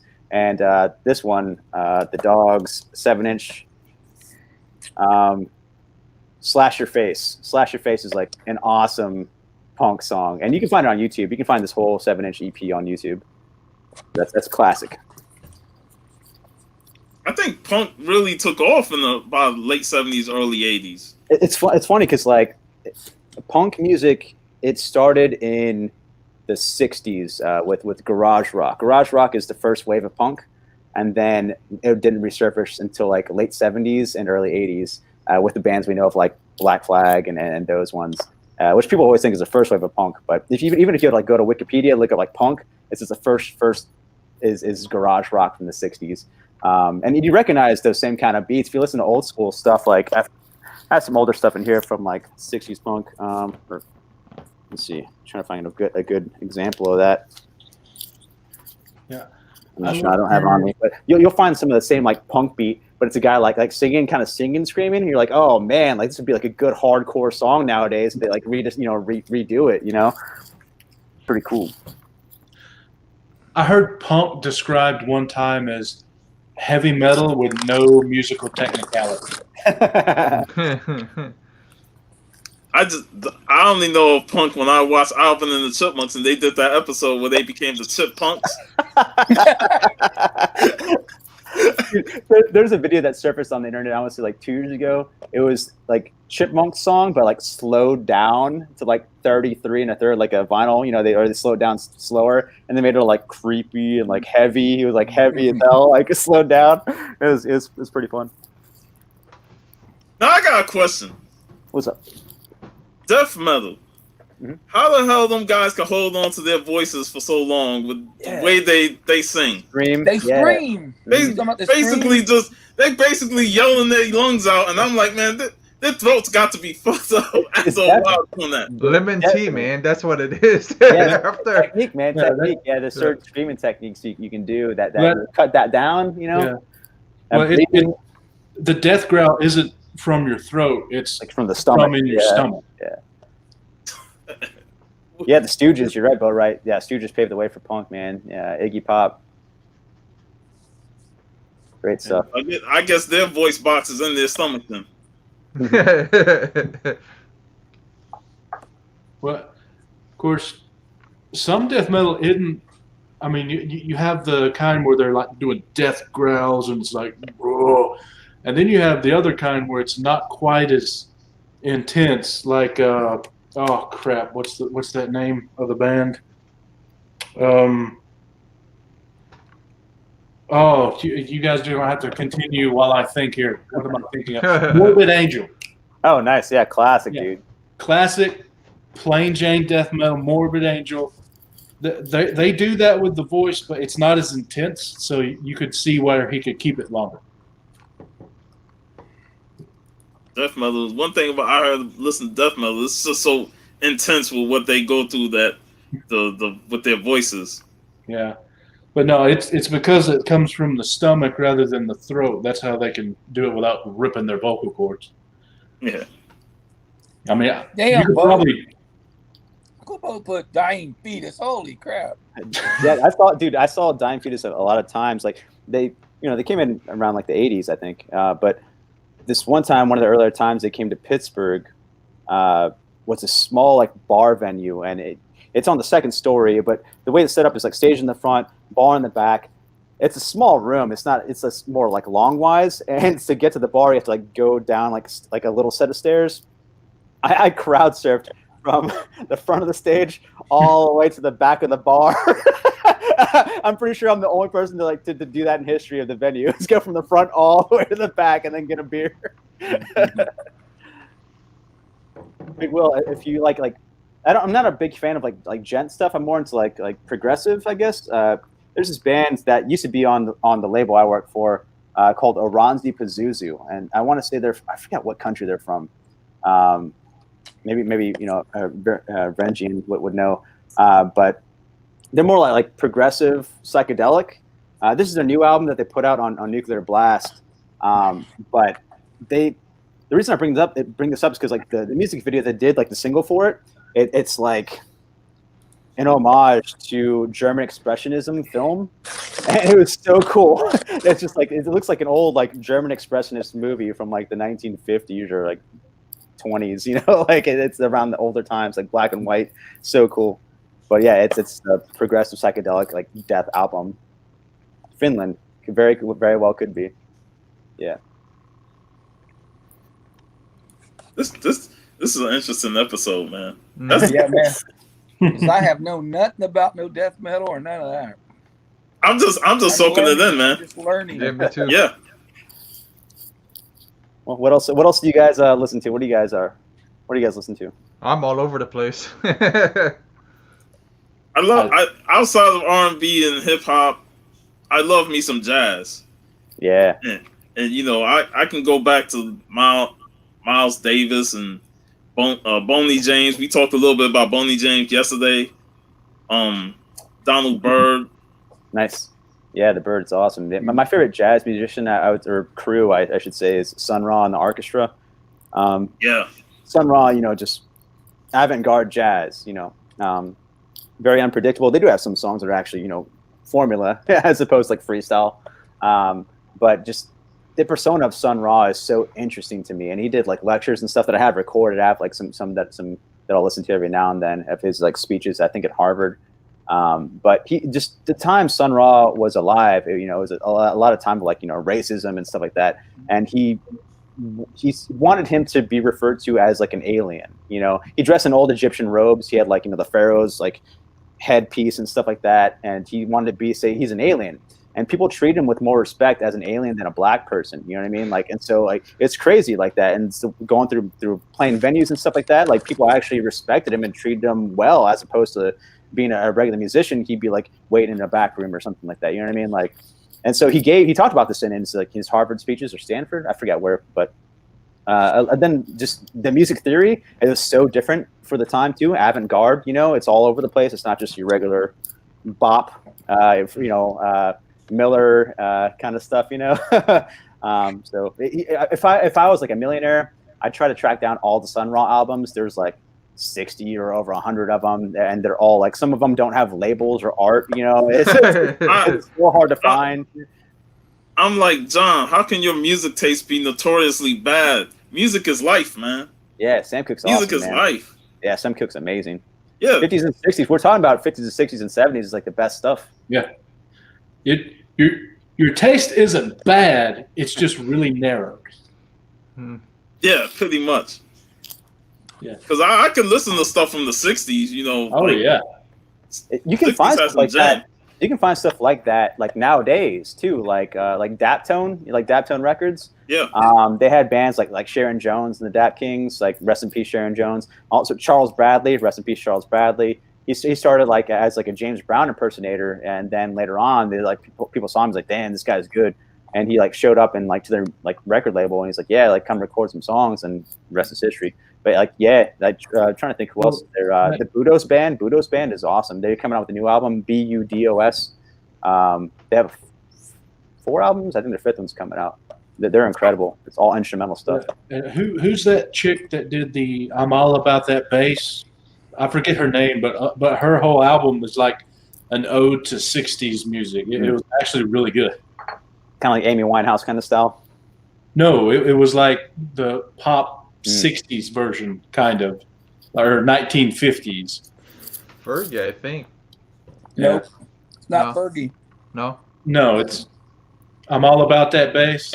About that bass. No, it's a blonde-haired girl. Yeah. Is it Megan? Is it Megan Trainor? Megan Trainor. That's who it is. Yeah. But as far as stuff that I like, that's not what I mentioned. That you guys would probably be like, huh? Love bluegrass and country. I don't mind and that either. Southern gospel, specifically Southern gospel. Oh, wow. Yeah, I never got into gospel too much or bluegrass too much. I've dabbled, and I've gone deep into country, like and down to original like blues stuff from I think I like blues more than country, like 1920s. Blues is great, but there is nothing more pure and beautiful than 4-part male harmony. You got to listen to quartets and Southern gospel, man. I mean, when I was a kid, Blues Brothers put me on a lot of the blues acts from the early days of Calloway and I love Bobby Blue Band. Like he's one of my favorites, and of course BB King. There's some great music in there. And I was going to mention Fats Domino earlier. He was another one that I listened to a lot. Yeah, for blues stuff, I always like Robert Johnson, Son House. Blind Willie Johnson, Blind Willie McTell, Leadbelly, good 1920s, like early blues stuff, man. Well, and it's funny because like if you for me as like just someone who started off at like rock and hip hop, like from when I was like a kid, was like my sister was into hip hop and R&B, and she's like 13 years older than me, and then my brother was into like punk and metal, and he's like 10 years older than me. So I kind of had both their cassettes. So I was always borrowing all the time, And then from there, I branched out. So I was like, okay, rock, like, you start 70s rock. It's like, okay, who's, back then it's like what, Sabbath, Cream, you start seeing interviews and things like that. Like Eric Clapton, he's like, oh yeah, I love like this blues musician.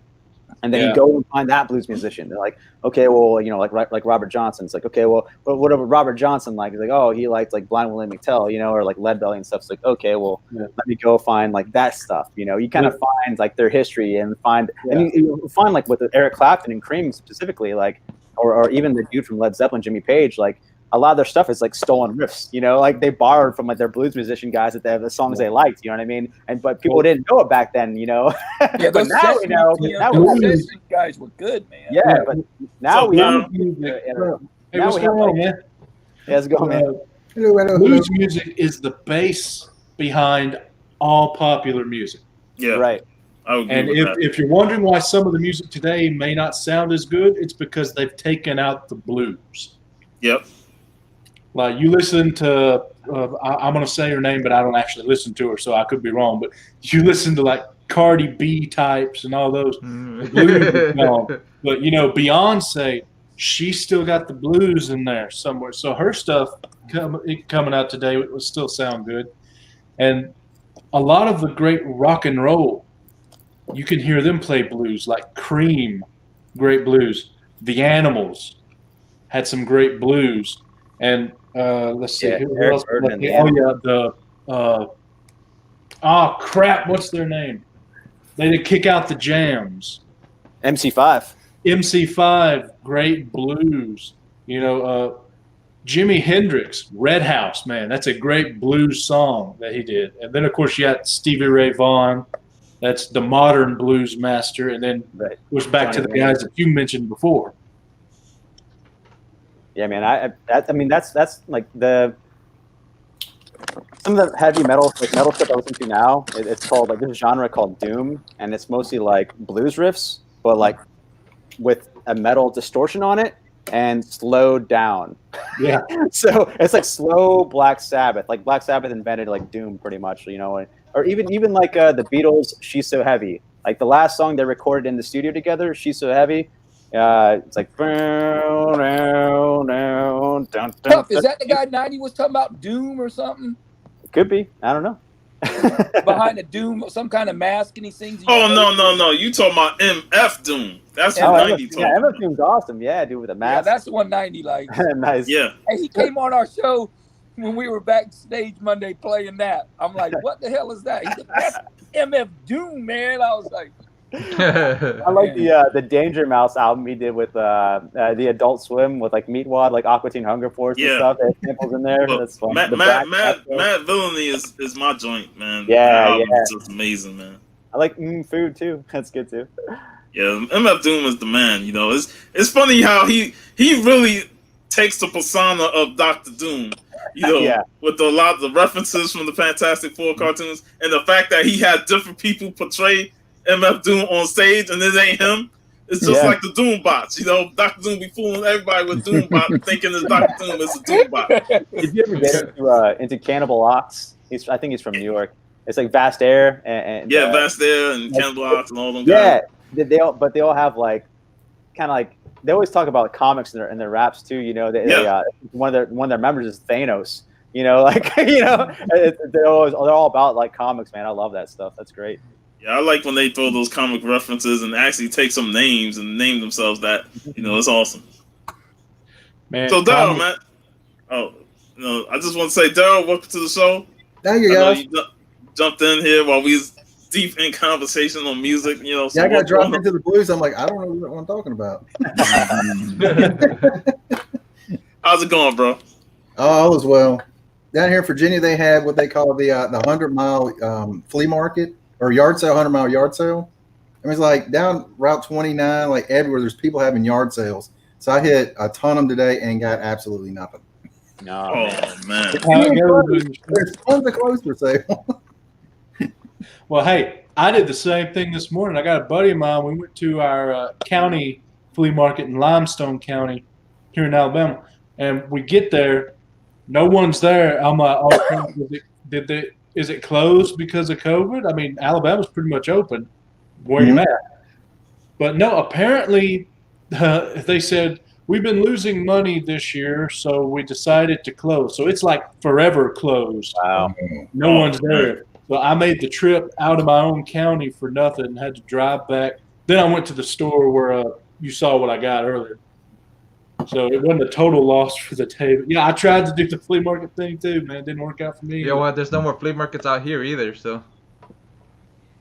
Yeah, we have one regular flea market, and it never has anything. So, I mean, I did find a few things at one place, but no comic books, no baseball cards. But oh well, some cool stuff. If there's like a big flea market, they should call them tick markets. You know, you're gonna one up them. You're like, no, we're a tick market. You trademark the name. That's awesome. Well, I hit up Rosetta's granddaughter for an interview. Let's see no if she hits way. it. Yeah, let's see if she hits me back. Oh, it's sick, dude. Yeah. So That'd be I hit her up. You got your questions prepared already? Like, you know, that's crazy. Yeah. That's awesome. Because I hit her up because since I ordered the cover, I'm like, I might as well hit her up to see if she would want to do one. So Yeah. I hope that works out, man. That'd be yeah, sick. I hope so too. Yeah, Jeff coming out with trying to get these interviews going, man. That's great. Yeah. Hey, Jeff, Thank you you, cut the Weston. other interview up. You're like, all right, it's over. Click. I was like, yeah, we wanted to say bye. My Just like, bad. your ass is out of here. We're done. Dang, Will, you got all those waiting? Man. Yo, show me that credit crap. card number, bro. Well, so I guess I'm jumping on Vigilantes again. Because Vigilante said she said yes to Vigilante, so. So I got this to send out Monday. Oh, sure. Nice, dude. Nice, Vigilante. She already said yes. Cool, man. Yeah, to Vigilante, so. Dope. So I might be a co-host with Vigilante again. Yeah, that video with Jim Bolland and his wife Holly was amazing. That was a great interview, man. So much fun. Yeah, it was. They're really nice, man. They're fun. You know what I mean? They're down to earth people too, man. So it's like, it was so easy. It was like talking to you guys. You know what I mean? That's how it was talking to them. Yeah. The covers they did was amazing. Mm-hmm. Hey Sean, how was the? I didn't get to see your Swamp thing with the Varangian. How was it? I didn't watch it because I haven't seen the first one in so long, and I never saw the second movie. It was fun. You know, I watched them recently this week. I mean, if you saw my stories, you know, I posted clips from them. But I enjoyed the first movie. I just felt that for the tone that it had and it being directed by Wes Craven, it could have been a lot more to it. But budget strains and them not having enough of the story to tell in it, they could only tell with what they had. But I enjoyed the movie. I like the second one more because there's more action pace and Swamp Thing was just kicking all types of ass. I mean, he was whipping ass like they done screwed him over 100 times. He like, nah, I'm just fucking you up, man. Was it Wes Craven too? No, it wasn't Wes Craven. That's why the tone is different from the first movie. Yeah, the first movie opposite. is a bit it's the first movie has a more slower tone, with him becoming Swamp Thing and trying to figure out what he's gonna do and how to get revenge. You guys should do the Captain America movies from like '91. Hell no, I don't want to do that. I don't like that Captain America. Oh, I'd rather do the red brown Captain Americas, man. Yeah, that's what I'll do. Red brown, the helmet wearing cat. Yep. Like Evil Knievel. Oh yeah. I remember. Dude, I still haven't seen the Dolph Lundgren Punisher, man. I gotta watch that. I've been trying to see it since I was a kid, man. My mom wouldn't let me back then, so I've like forgot about it until a couple years ago. I was like, damn, I gotta watch that. Man, I haven't even seen him as He-Man yet. Me either. Oh, yeah. Man, we did that episode a few weeks ago. Yep. We did that, and we did the Punisher. We did all three Punisher movies. We talked about them. Nice. Yeah, but I know I'm in the same boat, I guess, Jason. But I have seen Heavy Metal though. Yeah, me too. I saw two of them. That one, 2000, I think. Heavy Metal. Yeah, Heavy Metal 2000. I've seen. The first one's awesome, man. Yeah, I love the first one, man. Great animation. The second one wasn't bad. It's a bad sequel to the first one. But if you don't call it Heavy Metal 2000 and just say, just name it something else, hey, it's a pretty good movie. I like how South Park did like the homage to it. Oh yeah, That's awesome. That's a really funny episode. Hey, I said the same thing about the Super Mario Brothers movie that we did a couple weeks back. It's Yeah, like they named it something else. Yeah. they named it something else, and it wasn't Mario related. It would have been a fun movie, but Yeah, because exactly. it's Super Mario, people going there thinking that Super Mario's gonna jump on some Goombas and they're gonna fight this big Bowser stuff. It was completely different. That thing was brutal to watch. Hey, I loved it though, man. I agree with you. If you had named it something else, it would have been fun. But naming it Super Mario is like, no. yeah. But Heavy Metal Man was great. Heavy Metal 2000 was also great, but not as Heavy Metal 2000 as other movie name insert here. I really like the Animatrix, man. The Animatrix. Yeah. I haven't seen all of that. I've seen some of it. I got to show you. Nice, dude. I have that too. I have that pad as well somewhere. Yeah. I think mine's dusty as hell somewhere, but yeah. Oh, That's this one was dusty as crap too, but one of my friends gave it to me when he was working at Circuit City back in the day before. Yeah. It came with like everything on the big box set, man. Yeah, I got that. And it came with the CD soundtrack as well. Yep. That soundtrack was pretty cool. That was good because there's a blend of like different producers doing different stories and with different animators. Yep. You know, I feel like it kind of like The Mandalorian is doing the same thing where they have like a different producer for different episodes. Mm-hmm. All right, so I'm gonna tell y'all what we doing next Friday. Me and Varangian, we're doing the Constantine movie with Keanu Reeves. All right, so we're gonna talk that. I haven't seen that movie in a while, but I do remember liking it. But you know, I thought that Keanu Reeves wasn't as good of a Constantine because he wasn't British, you know. And then after seeing the TV show with Matt Ryan, I like that's Constantine. Yeah. You know, so yeah, Matt Ryan's great. Yeah, Well, he is Constantine. So now I can't wait to rewatch the movie with Keanu Reeves. Sean, I saw it like a month and a half ago. I rewatched it. It's still good. But since we have Matt Ryan, I don't want Keanu to play him again. I want Matt Ryan to play him. Yeah, I got a feeling. I got a feeling they're gonna make another Constantine movie with Keanu Reeves because they did like the anniversary get up together with I think at New York Comic Con, the online one. It was like an interview with Keanu Reeves and the creators of the Constantine movie. And I was like, why are they doing this? And there's been a lot of Constantine talk recently, so I have a feeling they're working on another one. Yeah, just dye him bleach blonde. He'll be all right. I'm just messing. How bad WB has been at figuring out this DC stuff. Because you need Matt Ryan. He is constant. Yeah, we know that. I mean, I was just messing around. We should just die. I'm just saying, WB still doesn't get it. Yeah. They could do both. It's not like Warner Brothers is consistent. But the thing is, you know, the Constantine TV show was pretty good. It was getting good. It got canceled, but fucking NBC was the wrong station for it to be on. Yeah, no doubt. First of all, I didn't understand why they signed to do that show, knowing that the character is a constant chain smoker and you don't do smoking on your tongue. Like, why even bother? Like, that's a huge part of the character that he smokes all the time. And why do it on a national channel like that when you're going to have, first off, Constantine himself is a lesser-known character. His ancillary characters are even lesser known than he is to the regular population. And they had Jim Corrigan, the Spectre, in the last couple episodes, but you can't tease the Spectre to a group of people that have no idea who he is. Well, only we know. I know. I swear to God, I marked the hell out when I saw Dr. Fate's helmet, man. I was like, oh shit, I can't wait that they go into another season. We see Dr. Fate.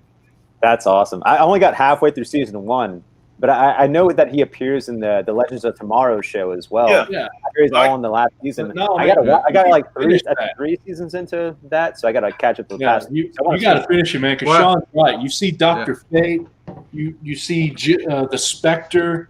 Well, he's not the Spectre yet, but you see how he's going to be, and it's about to build, and then it got canceled. Yeah, because there was room to grow in that series, man. I mean, and all the mystic magic, and then they didn't even touch on Constantine getting cancer. Didn't touch on, the whole thing with the devils and how he tricked them into maintaining life. There was so much that they could have done, man. Oh yeah. Did you guys read that last Hellblazer comic series? Not the new one by Tom Taylor, but the one right before. I want to say that dude used to work with Kevin Eastman, but that one was really good.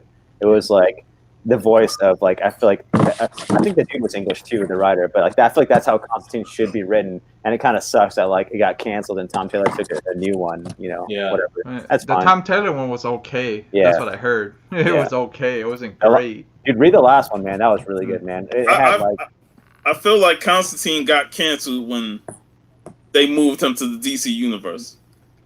I felt like what we got in the Vertigo with Hellraiser, at 300 issues. As soon as they moved into DC, his character became part of the universe, and it was watered down. Mm-hmm. He wasn't the same that he was in the Vertigo universe. So I just feel like after the Vertigo book ended, it was pretty much the end of Constantine. He became a normal character in DC instead of that unique character that he was in Vertigo. Yeah, no doubt. Yeah, for sure. Definitely the watered down version. And when Vertigo came back, I was half expecting those old Vertigo titles to come back again, maybe under new writers and artists, But I think that would have been cool. But instead, they had all new kind of stuff, like an Image kind of label instead, which didn't work out very well for them, unfortunately. Even Black Label now. Yeah, man. It sucks because the dude that was in charge of Black Metal got fired. Or Black Label. I said Black Metal. But it sucks because Black Label was a success and it's still great, but that dude got fired, and who knows what's going to happen to it. I hope he got fired because he had penis. Yeah. I guess it was a new guy that took charge that got hired, and he's like, "What happened? Okay, well, this guy's getting fired." Yeah. But that's WB just keeps making bad decisions or decisions that they really don't have to make, and it's kind of making it so we're after how many years now since the Marvel cinematic movie started? Where Jim Lee doesn't make no more decision anymore. Yeah. Jim Lee has to go through these two. Yeah, he has to go through WB, and it's like, guys, it's been what? How many years now? Marvel's been kicking your butt in the movies. Just let it. We can do this. Mm-hmm. Back off. Nah, because that's $1 billion business, and they want that $1 billion pretty much. Two-Face. Yeah, Two-Face is in charge of USA too. It's like, do you want to make a Suicide Squad movie that makes no sense? Hey, all right, we're doing it. And watch that damn Suicide Squad movie do better than anything that they're gonna come out with after that. So it's like, I was excited for Suicide Squad because I was just happy we're getting something that's not Batman and Superman related. Because since that's all they rely on is Batman and Superman. Yeah, so I want. Go ahead. And Wonder Woman now. I was thinking if they took the Joker storyline out of that movie, I thought it would have been a pretty decent movie. Yeah, I think if they wouldn't have called it Joker, it would have been better for me. I feel like it was a Taxi Driver remake, but they put the Joker slap on it, like a stamp. Joker stamp here. Costume is Joker here. Yeah, he's talking about the Joker in the Suicide Squad. Oh, okay, my bad. Yeah. But you're right too. You're right too. If it wasn't called the Joker, it would be a good movie. When I first saw that Joker trailer, I said that got Mean Streets, Taxi Driver, and King of Comedy all mixed into one. That's it. And I was like, it's Scorsese. It's a Scorsese production, so this got his fingertips all over it. I remember TiVo saying that this is the director's vision and not Scorsese. And when I watched that trailer, I'm like, man, this is Scorsese all day. Yeah. That's how I feel. The director did old school Hangover movies. Yeah, that's not him. That's not what he did. It's like it's not. But I don't know, man. When I was wanting to see Joker, it's like, okay, I want to see Joker to see how he becomes the Joker, and I'm waiting, There's this bony guy in underwear. He's seeing weird crap, and I'm still waiting. Still waiting. At the end, there's the guy in Joker makeup, but I don't really think he's the Joker. But then again, he might be, and then he smiles at the end. The movie over. Like, what happened? There's a bony guy in underwear. Yeah. That's what it should be called, bony guy in underwear. I honestly, I thought I was the only one that did not like that movie. No, I hate that movie. That was brutal to If see. it wasn't like I said, like Sean said, if them, what was it? If the Mario Brothers one wasn't called Mario Brothers, it would be a good movie. Same thing with the Joker one. If it wasn't called the Joker, it would be a good movie. Yeah, it's funny because now that they introduce like their excuse for writing bad movies is a multiverse, you know, like they can get away with anything now. Man, And that kind of sucks. I think it's really cheap. I think if Joker had taken the Joker name out, that movie could have been called Who's Laughing Now, and it would have been like a great movie. Yeah, I think if that's they what were I'm saying. they're going to do another Joker sequel, which is ridiculous. But Yeah, if they were to do a different character, I would say they should do like a Mad Hatter one during the time period, maybe, or maybe a little later in the '80s, and like make him be like an internet like kind of nerd guy that's like an incel, but he like kind of stalks a girl, you know what I mean? And then he like is a tech genius, you know, like a hacker or whatever, and then he becomes a Mad Hatter. I think that'd be a kind of fun way of doing that. Same kind of story, dark line of a gritty way to do a new villain. That's my idea for that. I think another villain I'd like to see would be like ventriloquist. We haven't seen him in much stuff. I think that'd be kind of cool. Yeah. But who would you have play the ventriloquist? Yeah, that'd be fun. Good idea. I don't know. Do you guys have any ideas? Who would you pick, Jeff? I was thinking. Are we asking who's going to be the ventriloquist man, or who's going to voice the dummy? No. The man and both of them. The man and the dummy, both. Yeah, good idea. Yeah. Let's go Arnold Schwarzenegger and Danny DeVito. That'd be funny. But he was already Mr. Free, so that's amazing. I would say that Junior was a sequel to Twins. Al Pacino should voice the dummy, and then I don't know who you should get. Or Joe Pesci could be the dummy also, you know. Yeah, or Joe Pesci. Those two would work great. But then who is actually the ventriloquist, the man? I don't know. It'd have to be a fat white guy with. You know who I'm thinking? I'm thinking the guy from Jurassic Park who went and stole the sample. Stole the Newman. Newman. Yeah, I'm thinking him. I was thinking Doc Brown, the guy who played Doc Brown. He's a bit too old nowadays. Yeah, way too old. Yeah, that'd be a great choice though if he were a little younger. I don't know who, but yeah, definitely go hard with Al Pacino, or a bit more light with Joe Pesci for the voice of the doll for sure. What about Mad Hatter? Who would you guys pick to be Mad Hatter? I want to pick the dude that did that's doing the Riddler now. Oh yeah. In No Country for Old Men. I think they should take the Gotham television show, which I loved, and use some of their way of telling the villain stories, like the Mad Hatter. What they did with him was great. The Mad Hatter was good how they did it there. What's up, Pat? What about like a baby doll villain, like the animated show? You reaching now, man. Yeah, reaching. I don't know. Fucking It's a pack. Good to see you.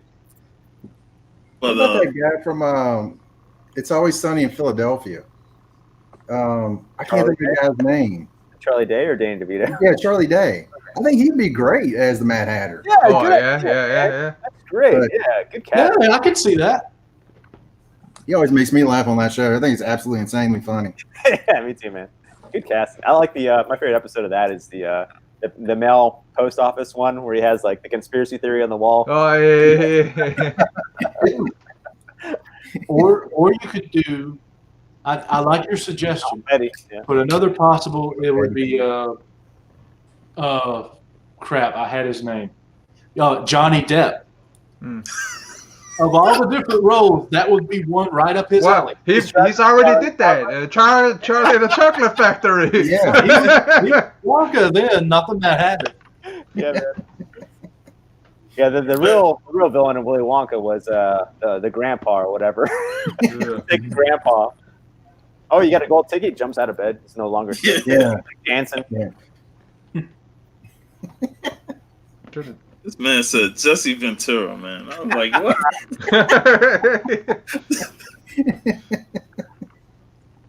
Oh man. Awesome. But you know, when it comes to movies, I don't really want to see a villain-led movie if there's no hero involved to stop him.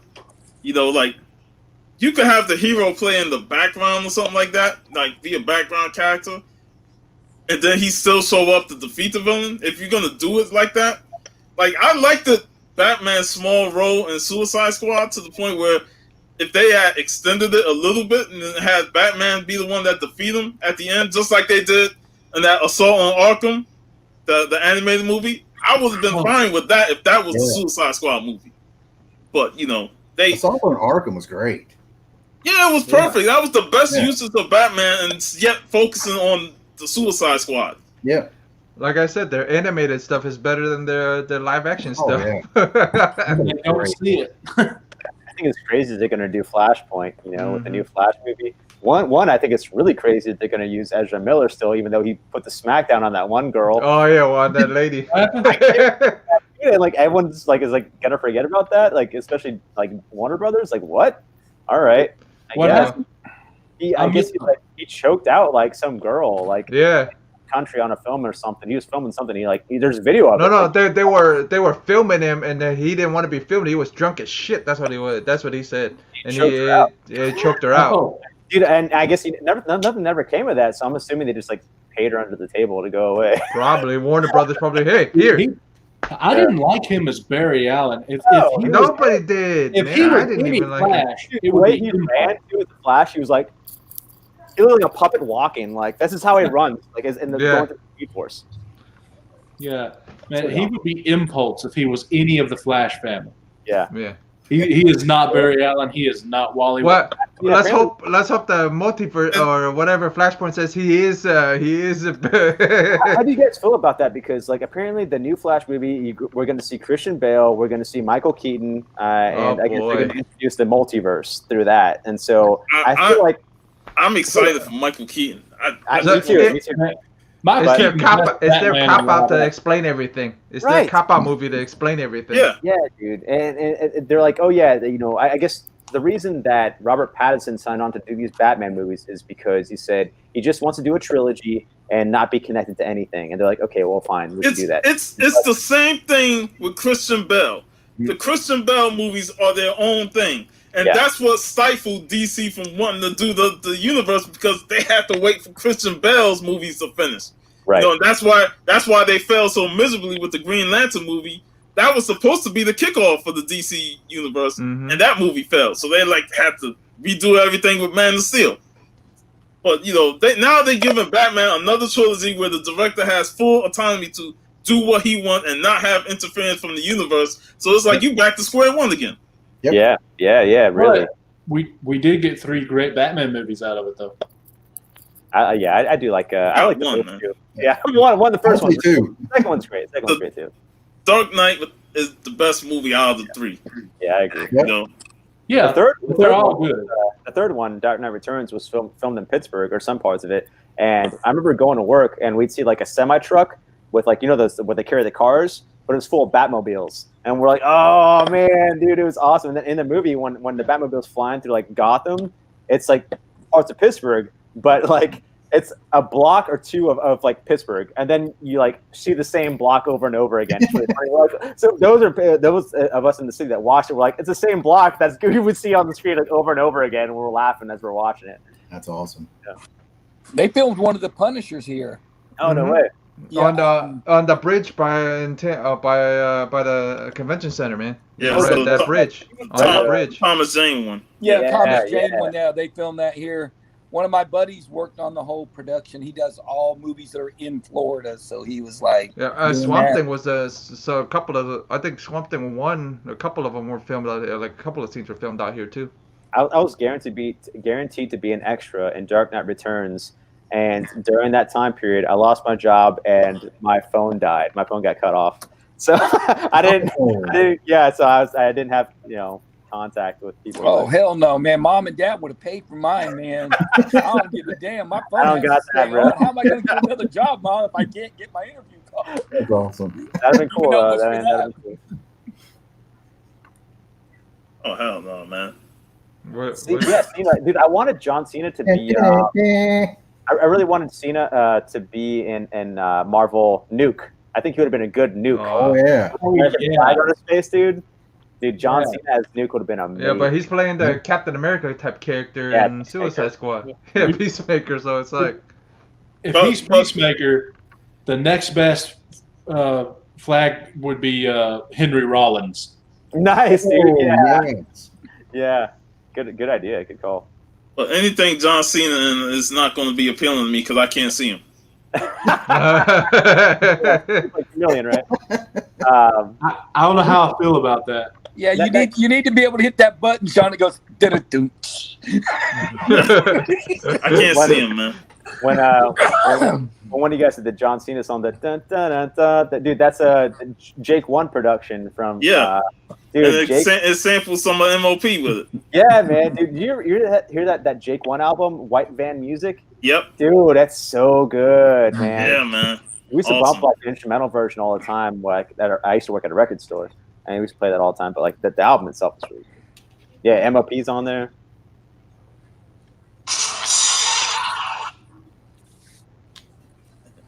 Nice, that's awesome. I like that Watchmen movie. People don't like it, but I like it. It was the closest to the book. I mean that was the one thing that even though Alan Moore said he don't watch or he don't give credit to any of those movies, he said that movie was the closest to his book. And the funny thing was that was co-written by David Hayter, of Guyver and Metal Gear Solid. Oh, neat. That's awesome. Yeah. And David Hayter co-written some of the first two X-Men movies. Dude, that only good ones. But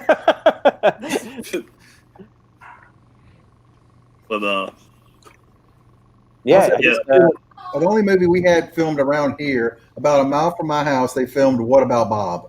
Nice. Oh, dude, yes. That rules. No way. I love What About Bob. God, I used to love that. I didn't take the baby steps to go sing. I should have. Baby steps. Man, I used to watch it all the time as a kid, dude. I used to order that like on pay-per-view when pay-per-view came out. Oh gosh. I love that movie so much as a kid. I haven't seen it forever, man. I gotta watch that now. It is a great movie. It's funny how you're talking about movies that you've looked at. Have you done Nick Fury with David Hasselhoff? Oh wow! Yeah. Hey, now arranging his ears don't perk up because he's in Australia, and the Hoff rules in Europe, man. Yeah, the Hoff rules in Europe. So he's like a god over there. He played on the Berlin Wall, dude. He played rocked out on the Berlin Wall. Yeah, he's like, talk about freedom. He tore it down, man. Thank you, David Hasselhoff, for freeing the wall, man. You know what's hilarious is if you actually listen to that and hear him say, he's actually not that bad. Yeah, Hoff. Hoff, man. I have not watched that movie since it premiered. I've never seen those, man. I used to go to the video store. I remember seeing VHS tapes, and I wanted to see Punisher and Captain America, and there's a Fantastic Four one as well. Fantastic Four one is the worst one. I heard they're all bad, and I wanted to watch them, man. I met the cast of the Fantastic Four movie. No way. Yeah, I got a picture. I showed it before on my channel, but I got a picture of all four of them, and it's signed by the guy who played the Thing. Well, correct me if I'm wrong, but out of all the Fantastic Four movies we've got, is that not the best one? I thought it was most likely, yeah. That's awesome. The only thing I didn't like about that first one was at the end when they go going away and they just married. You got those like super silly string arms at the top. I think they only had $1 million budget for everything. So yeah, wow, yeah, that's pretty good considering. Yeah, but from the documentary, they said basically the people knew that it was not going to go out except for the cast. They did them dirty too, man. Mhm. That movie, I when I met the cast, I was actually looking forward to the movie. Yeah. And then never came out. Yeah. The only thing I have a picture of, I used to have a picture. I don't have it anymore. I lost it in many moves, but I have a picture next to the Michael Keaton Batmobile. As a kid, when Batman came out, they had it like a showing in our city, and you can go there and take pictures with before you go see a movie. And yeah, I was next to the 1992 or 89 Batmobile. Dude, that was so sick. I used to have it like framed for the longest time as a kid, man, and I don't know where it went. That's awesome. Best live action Batman, Michael Keaton. Fight me. Yeah, man. I ain't gonna fight you. I ain't gonna fight you. You're gonna do that Power Rangers kick. Yeah, Hey, Nick Will's Bet- Power Rangers story is a classic. everybody says best Joker, Mark Hamill, but best on-screen Joker, my list goes to the Jerome, played by Cameron Monaghan in the Gotham series. He's the best. Then Jack Nicholson. Love Jack. Then the dude that died. What's his name? Heath Ledger. Heath Ledger. Yeah, mine's probably Heath Ledger than Jack Nicholson. I feel like Jack Nicholson is more like classic Joker. This Heath Ledger was just a different spin on it. You know, like a modern version of it that we'd never seen before. Or yeah, I Oh, are would you never talking thought of about that before. Gotham series? The one that was on, the one that had all those seasons, that redhead kid? Yeah, Cameron Monaghan. That kid was awesome as hell. I didn't know who his name was. He is the best live action Joker, awesome. man. Hey, that's the guy. I can't didn't know his name. I was like, this Red man, he was really good in that, man. I can't really That's where I talk about left that off. because I stopped watching halfway through season 1. Yeah, So, me too, man. I hated that I know. show. I made it through season one. Is the weakest season. I mean, every season has ups and downs, but the overall season 1 was the worst. But man, get on season 2, Yeah. or watch the episode in season 1. I think where you first meet Jerome. That's their Joker, and then season 2 on, man, just watch his stuff, and you're like, Yeah, dude, he was good, man. That I didn't know what his name was. He's a redhead kid, man. He was good. Cameron Monaghan. He played on Shameless, is what he's from. Is he? Okay, he does a damn good job. They see that one, Will, they'll change their mind. That dude kicks ass in that one. Yeah. see, I wouldn't even have thought of them putting together a Joker list. I wouldn't even thought of him. Yeah, he wouldn't be on it, but if you watch it, you'll go, man, that dude was good, man. But yeah, And he's young. You have to specifically say live action, because if you don't, people will get upset that Mark Hamill's not number 1. Dude, And Mark it should Hamill. be, unless it's live action. If it's live action, Cameron Monaghan, Jack Nicholson, for me, Heath Ledger. Now, Heath Ledger and Jack Nicholson are like a hair difference. Yeah, different but I style. still would put Jack first. Yeah, Jack's just one hell of an actor, man. Yeah, I mean, All his shit's good. I can't stand when people say that's Jack playing Jack, and I'm like, what the fuck you think they signed him for? yeah. Perfect to be the Joker. I'm like, come on. We watched One Flew Over a Cuckoo's Nest recently, and that, and he did the same thing. He did the same Joker dance walking down the hallway. You know, he's exactly the same, man. That's just how he is. You know. Yeah, well, As good, that's he was so exactly why good, they as signed good him. as it gets, man. As Yeah. good as it gets. Man, how come in One Flew Over the Cuckoo's Nest it took him to die and Nurse Ratched to get all evil and stuff? She's before not that even big evil, dude. Indian She's threw not the whole evil. thing everybody got out. We just watched the Nurse Ratched Netflix TV series, and Oh, first yeah, we watched the yeah. movie. First we watched One Flew Over Cuckoo's Nest before we watched Ratched, because it's about her. So we had to get a context of what she's about, and she's not even evil. She's just like a stickler for the rules, and she always wants to help people. And then we watch the TV show; it's the same kind of thing, Yeah. but like she has. I don't want to spoil like it's a TV show, but she's trying to help her brother out of prison, and or out of to free him or put him into the crazy house instead of going to a death sentence. But like she's innocent enough and nice, and she does some bad things behind the scenes. But the music in the TV show makes it seem like she's like sinister or doing something. Like it's a good score, a good song, but it's used in the wrong way. So because when you have like evil sounds, it makes you think someone's doing something evil, but they're not. And Well, so it's for me, also- mismatched. It's a great show, but like it just Well, the movie is from the perspective of a man who's a patient, but not actually needing to be there. Right. So she's evil from his eyes, just because of the mess up where he's not supposed to be there. It's more the institution is evil because they end up like lobotomizing him. Spoiler alert for a 40, 50-year-old movie. But that it wasn't her. I mean, it could have been her decision, but I doubt it. It's more like the actions that he. I mean, it depends, because if the Holocaust was bad, but yet would you absolve all the Nazi soldiers because they were just following orders? It's kind of that thing. It's like, is she a part of it or is she not? It's hard to answer.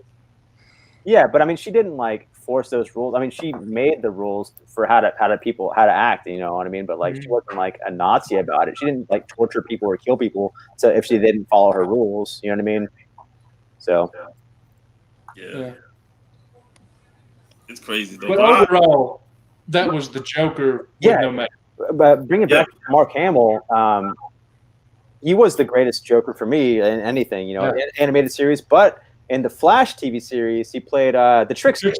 Yeah. So that was fun. I love the Trickster, man. That was one of my favorites. That dude's he replayed the Trickster in the modern thing too. Yeah, I loved it.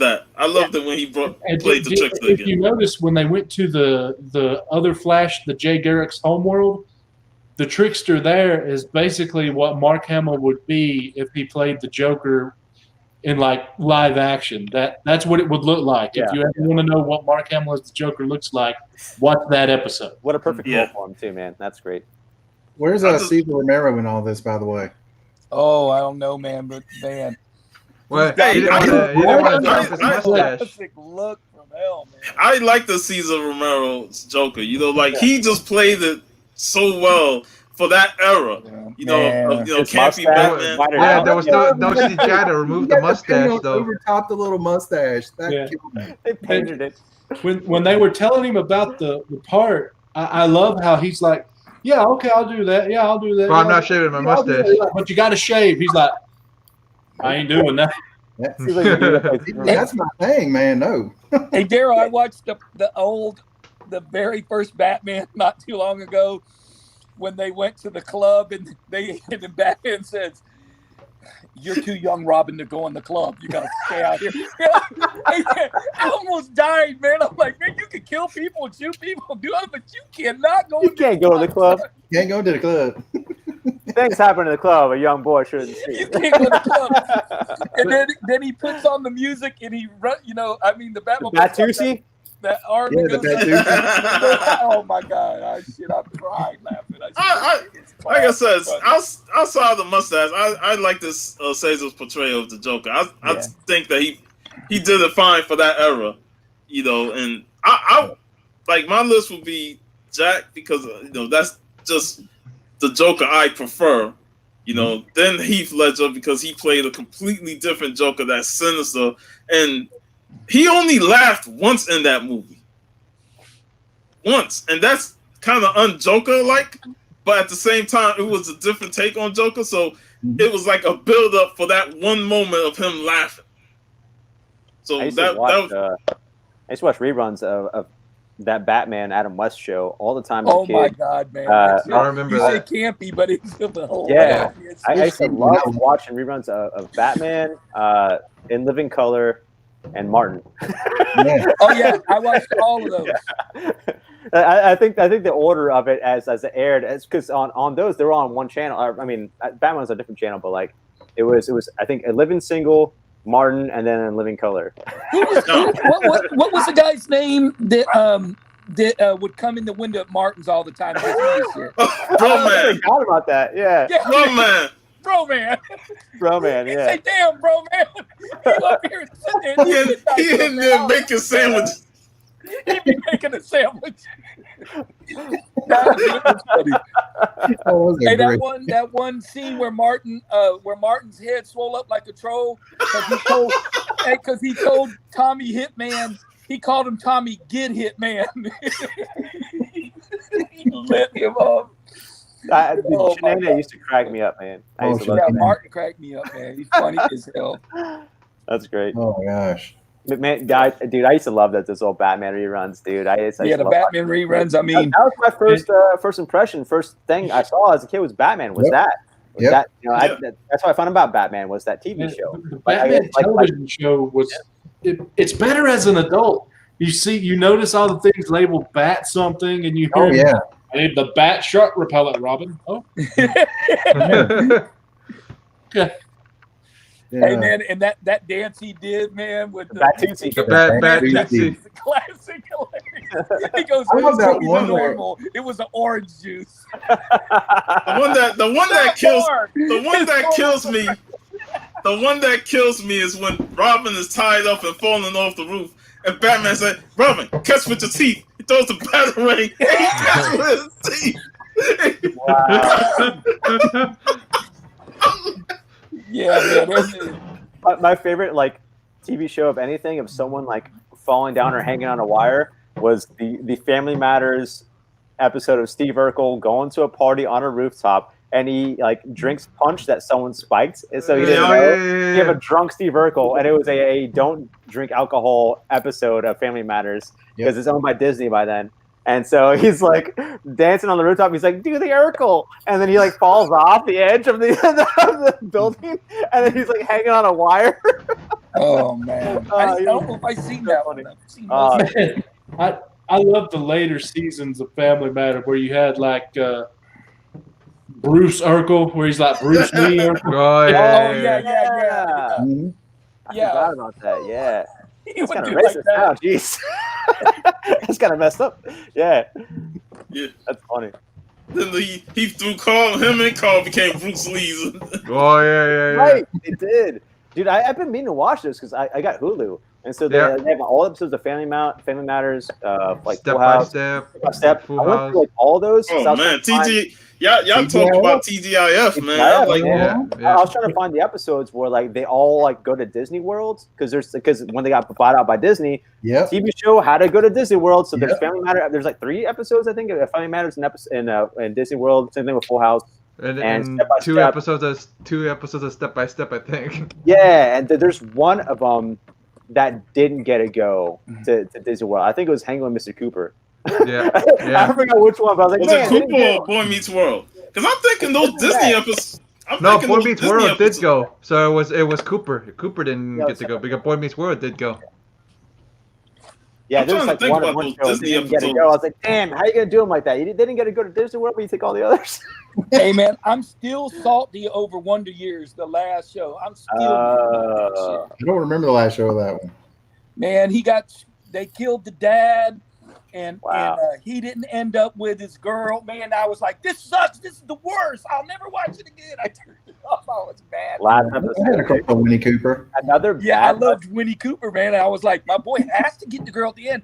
She gets married and has 3 kids, and I'm like, no, never. That would have been like if Corey and Topanga didn't hook up. Yeah. According to Megan, that would have been messed up. That's a heartbreaker, dude. That sucks, man. Another bad last episode was Dinosaurs. Yeah, that was a good show, man. The last episode, they all die. The meteor kills everyone. You see what John said? He leaves talking music and he's back to where Family Matters. Well, we offered you to come on. That's your own fault. See, John, I know you be leaving us, man. You missing great conversations, man. Covering all grounds, man. All things. All 90s, ground. man. That's what chatting with the community is all about. It ain't even all about comics. It's about talking about everything, man. Mm-hmm. I think we barely talk comics at all. We showed comics. All we mentioned was Frazetta. That's all we mentioned was Frazetta and Frazetta's granddaughter. That's all we mentioned. Oh man, you gotta love him. And I'm in the poorhouse. Oh man. Yeah, man. We're gonna have to sell 2 or 3 of those to get back to even, huh? Well, hey, you check this out. So I had a premium membership to CGC, right? The 150. Uh-huh. And they give you a 150 credit. I almost bought that. Yeah. Well, I decided because of how much money it saves me, I should upgrade because of what I've already graded and what I'm about to grade to the Elite, which is $300 a year. Right. So first off, when you upgrade, you get a discount. So it was only $280 instead of $300. That's cool. And then I asked, okay, so how does this work? Do you just take the 150 off that I already paid? And the lady goes, no, you got to pay the full 280. And at first I'm like, well, that's not very fair, is it? No. But then she said that when you do that, not only do I get to have the $150 credit that I haven't used yet, but I also get the $150 credit that comes with the upgrade to Elite. So I have a $300 credit at CG. To come off that bill, that's gonna come off that bill. So it's $500. Do what? So it's going to come off your $800 bill, make it $500 right off the bat. Well, I mean, I got other stuff at CGC, but basically, okay. yes, right off the bat. Yeah, so Right. damn, that's not. Yeah, that made it. Well, you only have to sell 2 books now. Yeah. When you have the Elite membership, you get an extra discount. So sending a modern book, instead of being $20, it costs me $17. And sending the other tier, instead of being like $28 or $30, I pay like $21. Hey, can you get stuff pre-screened now, Will, for any amount you want because you're Elite? No, it's just a 25 minimum. So I just went above. Yeah, it used to be. Well, because the guy that does it for us, Ybor City, he said that, man, we can get anything we want pre-screened. It doesn't have to be a 25. He said if it's only 10, we can pre-screen them, and if they pass what you want, they'll slab them. If they don't, they send them back. I don't know about all that, but as far as me, it still has to be a 25 book minimum. So, but I can do it with any tier. Dealer type deal or something, maybe. Yeah, it's probably a dealer. Yeah, it must be what it is, where you can, like, if all of us here put together 3 books each, we want to pre-screen, then that's good. You can pre-screen them. That's good, because some books, like, Will, 9.8 to 9.6 is astronomical, man. It's just crazy. One little tick somewhere just costs you $300. It's crazy, man. Yeah, well, hey, there's 2, maybe 3 books on here that I have already sent with a pre-screen, and they got rejected. That I'm just sending straight back because I think they should be 9.8, and we will see if they get the 9.8. Yeah, so now you got them where you've seen that they said they're not good. Now you're going to send them back regular, and they're going to not know in the same 3 books. I'm just sending them again for the 9.8. I'm like, okay, well, let's just find out. So if they come back, they're consistent. If they don't, hey, that means they're getting graded. I'm happy with it. Yeah. But yeah, I thought that was cool that if you upgrade, they still charge you the upgraded amount, but you get the credit in addition to whatever credit you may have. That's cool. Yeah. That's cool. Yeah. But now if I had already used that credit, then I would just get another 150 credit. Yeah, 150. I haven't, so. Daryl, you collect baseball cards? I do. I do too, man. I just released 2 videos actually about that. Damn, did you have to check those out, man? Yeah, just really starting getting back into them again. Did you see PSA change their rules and all kinds of stuff? People were, oh man, they want to charge more money for like the newer cards from 2017 to 2020 or something. I think they're trying to make you not send it because people just slab it, anything. Yeah, anything. Cheap, screw it. It'll still be worth a little more because they'll know what the grade is. But I think they're trying to stop that, man. I don't know. I haven't sent any in since the last time I sent any cards in, because again, I've been out of the hobby for a long time. It was like 1999 or 2000. And I sent them to Beckett. That was way back then. But I want to send some into to PSA now. I sent some into SGC because it's close here. It's in Boca in Florida. It's not far, but damn, I sent 1 card in. They said 40 days, and I sent it in the beginning of August. And I think I'm pretty sure I'm past 40 days. Yeah, one of my friends said my long shot. I'm like, damn, for 1 card, dude, take my shit out, look it over, slap something on it, and send her back. Yeah, well, my friend said that PSA is like almost a year on them. Yeah, dudes. I just got this really card. Forget about it. I just bought this card, Joe Burrow rookie card Prism. Nice. Because he looks good on a crummy ass team. So I'm figuring, man, I don't know if he'll make it unless they start upgrading this team, or he can get the hell out of there. So well, let's just hope he's not going to be the Mike Trout. He's gonna be a great player on a bad team. This guy right here. I got his Yep. rookie right here. I'm gonna send that to get graded. I had this shit in Commons. Which one is that? That's his 2013 rookie. 2012. 2000. This is a 2013.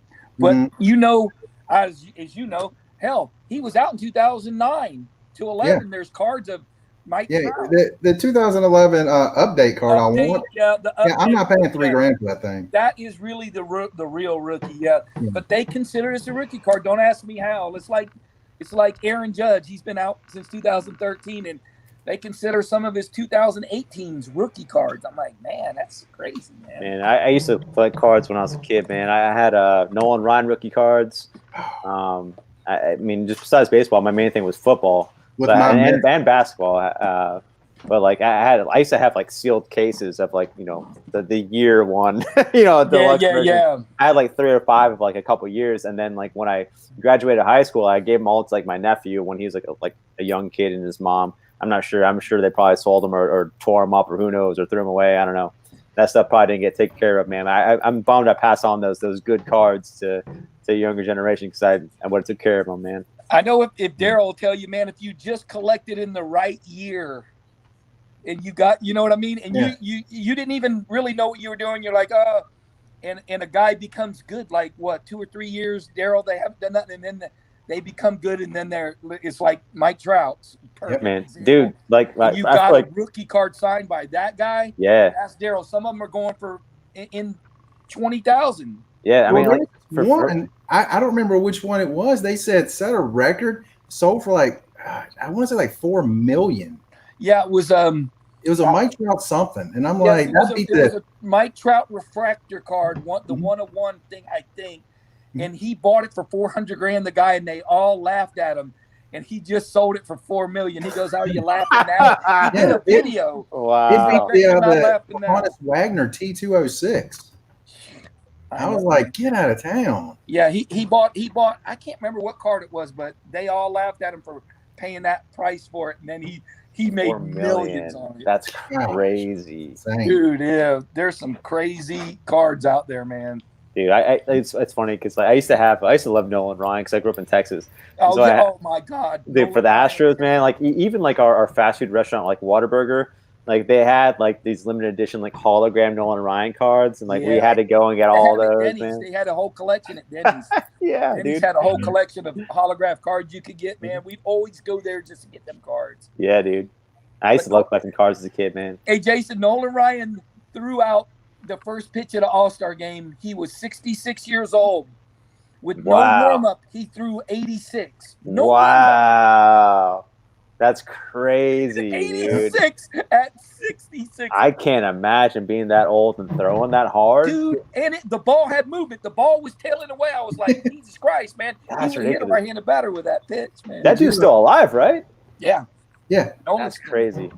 Dude, he was, hey, man, he put the fear. Your ass wasn't comfortable in that box. Man, when I was a kid, like, I was, like, under control of my parents, but like we used to go to like Bible conventions and things like that. But we make a pilgrimage from like my hometown of Corpus Christi to Houston, Texas. That's where it was at for like the state or whatever, our little church thing. And so we had to go, and we filled up the Astro Stadium all the time. But it was cool because that was my first time being in stadiums. And I love the Astros and Nolan Ryan. So for me, it was a good time being in the stadium because like they had like the seats, like they were like the Astro colored seats on the top level as they go down. Is that when they were orange and with orange, blue, and like the rainbow colors going down. Exactly. Yeah, we call it the rainbow section, dude. Yeah. Dude, I used to love being in that stadium. I like to apologize for 1986 when my New York Mets beat the Astros. Yeah. Well, we also had Texas Rangers, man. You know, like they crushed it. I think later on. Texas teams in general, like Dallas Cowboys killed it back then. Houston Rockets killed it back then. The Spurs killed it back then. You know, and then when I moved out to Arizona, like the Diamondbacks won, and then when I moved to Pittsburgh, the Steelers won, the Pirates won. I think whatever sports I watched, they end up winning. So maybe I'll start watching sports. I need you to bring New York Knicks, man. Bring New York Knicks, my love. Go to the New York Knicks. We want to see if I start watching some Knicks games, I'll let you know. I'll lost cause there. The Knicks and the Mets. Yeah, let's get my Mets on there. Come on. Will, what was you I gonna start say? watching games, man. Yeah, maybe if I keep up with the teams, it might be on. I'll let you know if I watch those. Yo, who that? What's up, man? Hey, you want to come on? I'll send you an invite right now. Who that? Hey, did you say Corpus Christi? Yeah, Isn't that like the Miami of Texas? yeah, yeah. The Corpus Christi is known for Selena, the singer. She's my cousin. Yeah, for real though. Like I came home from school and found out she got shot through watching TV, which is like what? Oh my Yeah, god. Like, she I was know like by her freaking fan, her #1 fan or something. she She was embezzling money. yeah, the fan. Yeah. Yeah. She went to talk to her about embezzling money, and then she shot her in a Jesus hotel Christ, room. man. I Yeah, think you could talk it out. You don't have to fire a gun. That's a crazy fan though. She was obsessed. You know what I mean? Like a stalker. You know what I mean? But like with her, like Selena as a kid used to follow around my sister. She thought my sister was cool, and so she like followed around. My sister thought she was annoying for following her around. She's like, "Get out of here, kid! Stop following me." And now you're like, I'm glad she followed me around. Yeah, I taught her everything. right? Dance moves. It's funny because like I remember our family got an invitation like to go to the funeral, and then driving to the funeral, there was just like news reporters like everywhere on the front of the cemetery. We had to like go a back way, and then once to like the funeral, saw like everyone see the casket and all that stuff, and then like after the funeral, like we went with the family to her music studio and like her clothing like production store. 'Cause she had the clothing line like back then, and like I remember there like was the first time I drank coffee like ever in my life, and the first time I ever played pool. She had like a billiards table in her studio, and so we all just played pool like us younger kids. But now the memory is like stuck in my head, and I'll never forget, man. Like But yeah, I love the movie. I thought the movie was great. Yeah, it's a good movie, Jennifer Lopez, man. But that's the first time ever, like that's what Corpus Christi is known for, Selena, and like just it's pretty much a dead town, man. Like my whole family is like there. Sorry, my dogs are going crazy. Yeah, so like my family is there, like uncles, cousins, all that stuff, and then like my immediate family, like mom and like is in Canada. My brother's in Arizona. My sister went back to Texas, so we're all spread out. And I just stayed here in Pittsburgh. I just stayed here. Everyone rarely, like, of my family or anyone in Corpus Christi, barely makes it out of Texas. Like, everyone just stays there. So I'm one of the lucky ones, I think, to make it out of there, man. The only time I hear about Corpus Christi is if I'm watching Cops and they're arresting someone at the beach. Yeah, dude, for a while I lived on Padre Island, like because after Corpus Christi, I moved to Arizona. And then after Arizona, I like dropped out of high school and ran away and moved back to Texas to my cousins, and very briefly lived for a couple months on Padre Island, which is like the nice part of Corpus Christi. It's like you got to go across a bridge. That's where like MTV used to hold spring breaks. They had like MTV Spring Break, Padre Island, and like Florida and a bunch of locations, but that was one of them. So that's a good beach spot, man. And they had the place we had was sick. You had like a pier on the back. You see like boats come and stuff, man. It was nice, man. So Padron's dope. So Daryl, you said you like the '86 Mets? Yeah, I'm a Mets fan. Yep. Oh, man. Yep, we're both Mets fans, man. Yeah, I told them, I don't know if you was on. I used to play against the White Good, and that's suckers from here. You used to play. Yeah, I played. Yeah, we played against them. That shit wasn't damn. fair. That shit was not fair. Yeah, I became a fan of his in '83 when he played here in Lynchburg. He struck out 300 batters in like 190 innings. Wow. Yeah, he didn't do drugs. If he didn't get involved with that kind of shit, man, that dude. Him and Strawberry, they would have been Hall of Famers easily. Dude, he could throw the ball exactly where he wanted and damn near any speed he wanted at all times. I had to look and see where the catcher was setting up to try to get me a hit. I'm like, damn, he's setting up outside, man. But I mean, they had a hell of a teams in our little league back then. Mm-hmm. He was on a team with him. There was Sheffield. Yeah, I say Sheffield, his nephew. Derek Bell. They all played on the same damn team. Derek Bell. Yeah, it was crazy, man. Yeah, but he was that sucker. I swear to God, he was 12 and he was 6'2". I swear he was. I got old programs. I got old programs somewhere, Daryl, with Dwight Gooden in the same program as me, and we played them in the finals. That is awesome. But actually, he couldn't pitch because you can only pitch every other game, and we should have beat him, man. But man, Belmont Heights had that, that freaking.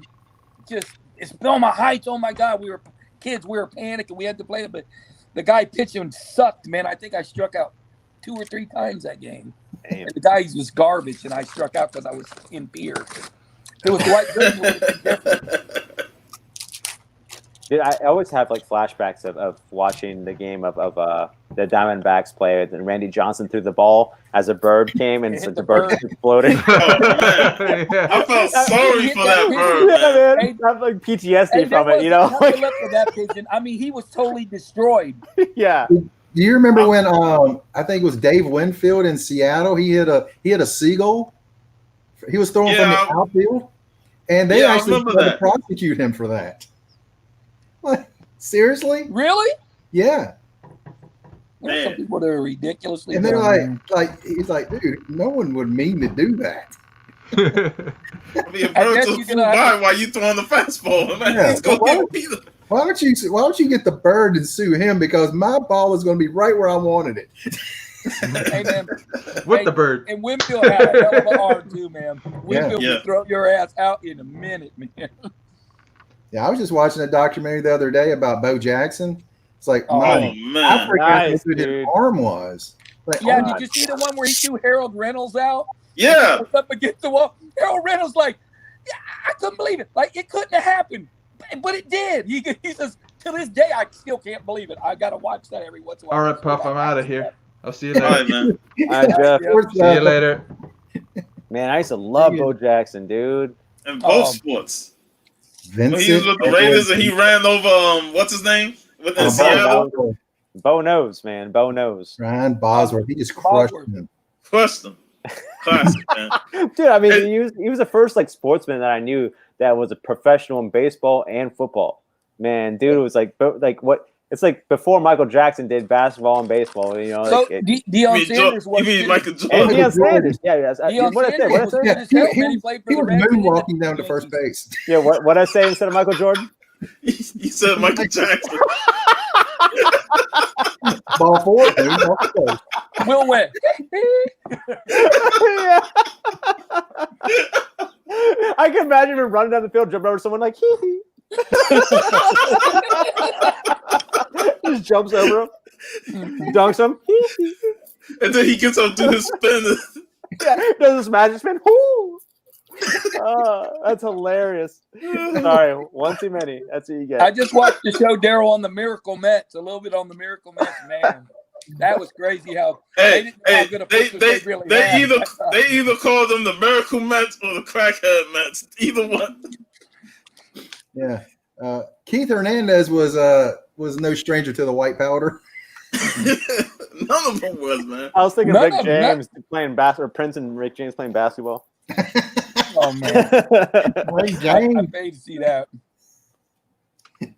Yeah, but if Bo didn't suffer that massive injury, man, we don't know what he could have did with the Raiders in that time. Because man, they Did you missed him. see the injury, Pup? It was like a normal, like nothing, man.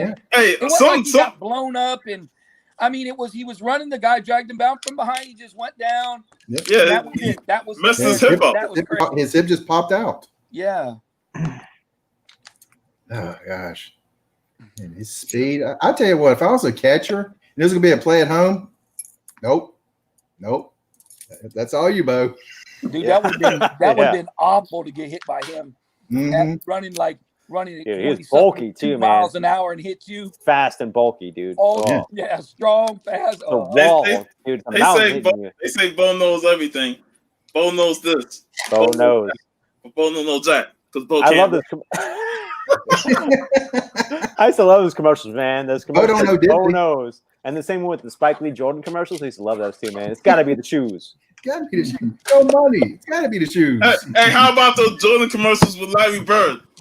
Oh yeah, that's right. oh, we're shooting for the McDonald's stuff and Yeah. taking it off the board. Yeah, like I'll do off the backboard, off that pipe up there, nothing but net. Yeah. Man, we recently watched that Jordan documentary, man, on Amazon or Netflix. I forget which one. On Netflix. Yeah, Netflix. that Last seen Dance. episode? Really good. Yeah, man, that was really good, man. I didn't realize Scottie Pippen was such a bitch, dude. Come on, I was you disappointed, man. I was like, Scotty, I used to love you so much, man. God.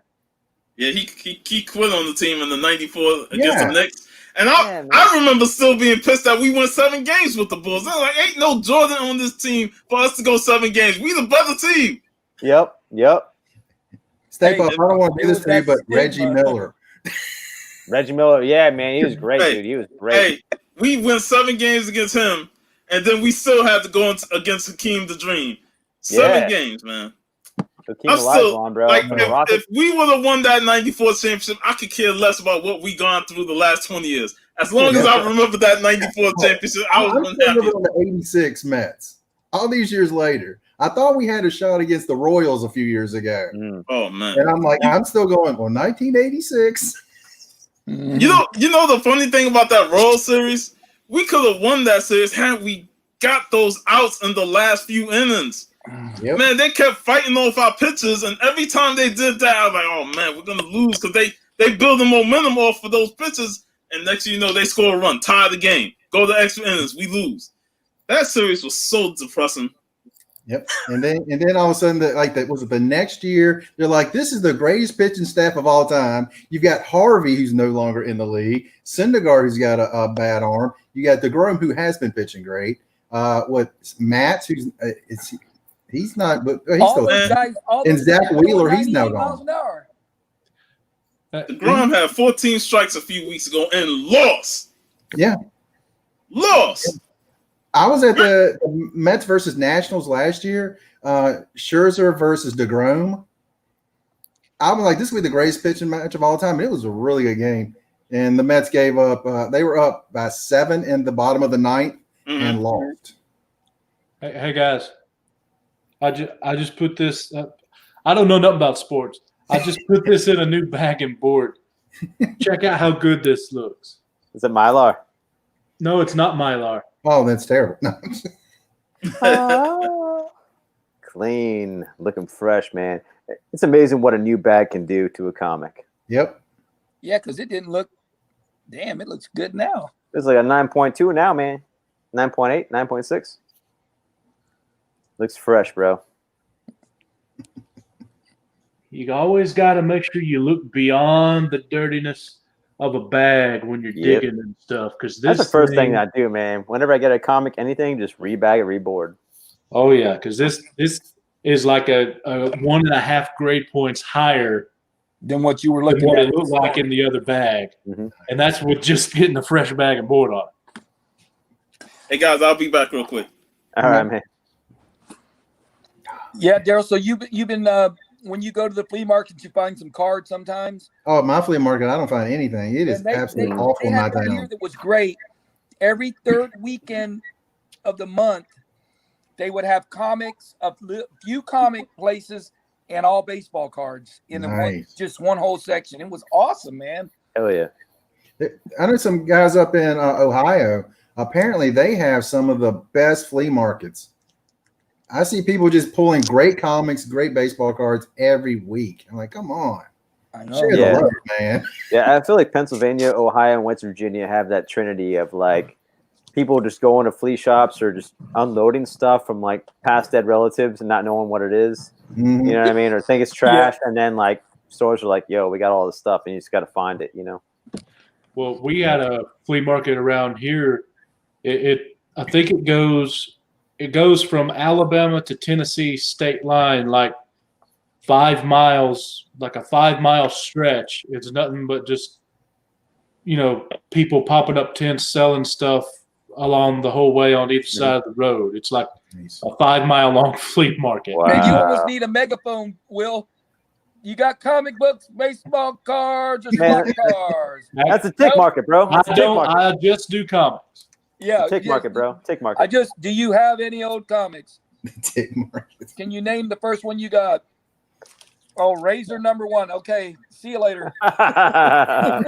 Keep on walking. Keep on rolling. Yeah, I saw one guy. He had a big old box of 1990, like the 90s era comics. I'm like, the 90s era comics, 90s era baseball cards. Vast majority is junk.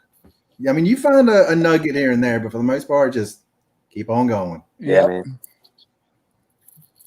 Hey, does anybody got is it X-Force 116? I don't think I've had any X-Force. I don't know. I got That's a X-Force in a stupid book. pile somewhere. I had to look. I just want to try to find that stupid book because I want the first appearance of You Go Girl. You go, girl. I'm not joking. That's but apparently amazing. it's No got way. hot recently because there's another character and is it called? Is it Dupe? Derp or Oh something? yeah. The goblin looking kind of creature. I guess I Yeah, just yeah. want the You Go Girl. I don't care about that character. That's hilarious. I just want to say I got the first appearance of You Go Girl. That's amazing. I gotta look that up now. It's absolutely stupid. I was like, I gotta find that. I can't That's find it anywhere. You go, girl. And it's the letter U dash go girl. Wow. So it's kind of like Which issue was that? I think it's X Force Fonda. 116, I All believe. right. I gotta try to find that. That's hilarious. So I think a director recently said that one character just kind of threw out there this character may or may not be in a movie. So the book just jumped up. I'm like, are you kidding me? This one says X-Force. You pretty much say that about every movie, couldn't you, Daryl? Yeah. Yes, I told somebody I think there's a director or somebody somewhere just going, just say this character is out there because I bought a bunch of their books. right. Yeah, it's just X-Force 116 on eBay says first appearance of Dupe and X-Statix. Yeah. But You Go Girl. Man, Wow, that's amazing. this is another one. It's got some water stuff on it. I love that one that's too. out. That freeze cover. Pressable, man. Pressable defects. I know. Aside from what needs pressing, look at that. Yeah, you That can is press all that. clean. Oh yeah. Yeah, you can press Swear it to out. God. I've been eyeing up Demon number 7, which is the first appearance of Clarion, the Witch Boy. Mm-hmm. Oh, I had that one time. That's funny you said demon, Jason. Look what made its way to the top somehow. Yeah, Etrigan. That's what's up. Nice. Somehow that made it to the top of this pile I've been looking through trying. Yeah, I got some Demon and some Son of Satan stuff somewhere. All right, so I got the notification that this came in, so I What'd you had get? to go get it. Oh, Sit on the front Yeah. step. Sit on the porch. Oh, Whoa, Uh-oh. dude, that's sick. That is awesome. Wow, Yep. that's a beaut. Yeah, he got the first appearance, and I got this beautiful painting That is by the great. great Is that California. Monica Rambeau? Yep. See now, if she was Miss, it'd be a whole different game. I would like it, but not man. Oh yeah, I Brie agree Larson. for sure. I think we're gonna see her soon, though. I mean, we saw her in the Captain Marvel movie, but like, I think she'll come back. oh no, man. she's in the Scarlet Witch WandaVision thing. Yeah, in the TV show. That's right. Yeah, Yeah, they showed her in the trailer. She's guaranteed, dude. They're gonna introduce like the new Avengers, man. Because we got King coming. He's Iron Lad. You know what I mean? Also in a past life or a different life. I guarantee we're gonna see some new Avengers coming in, man.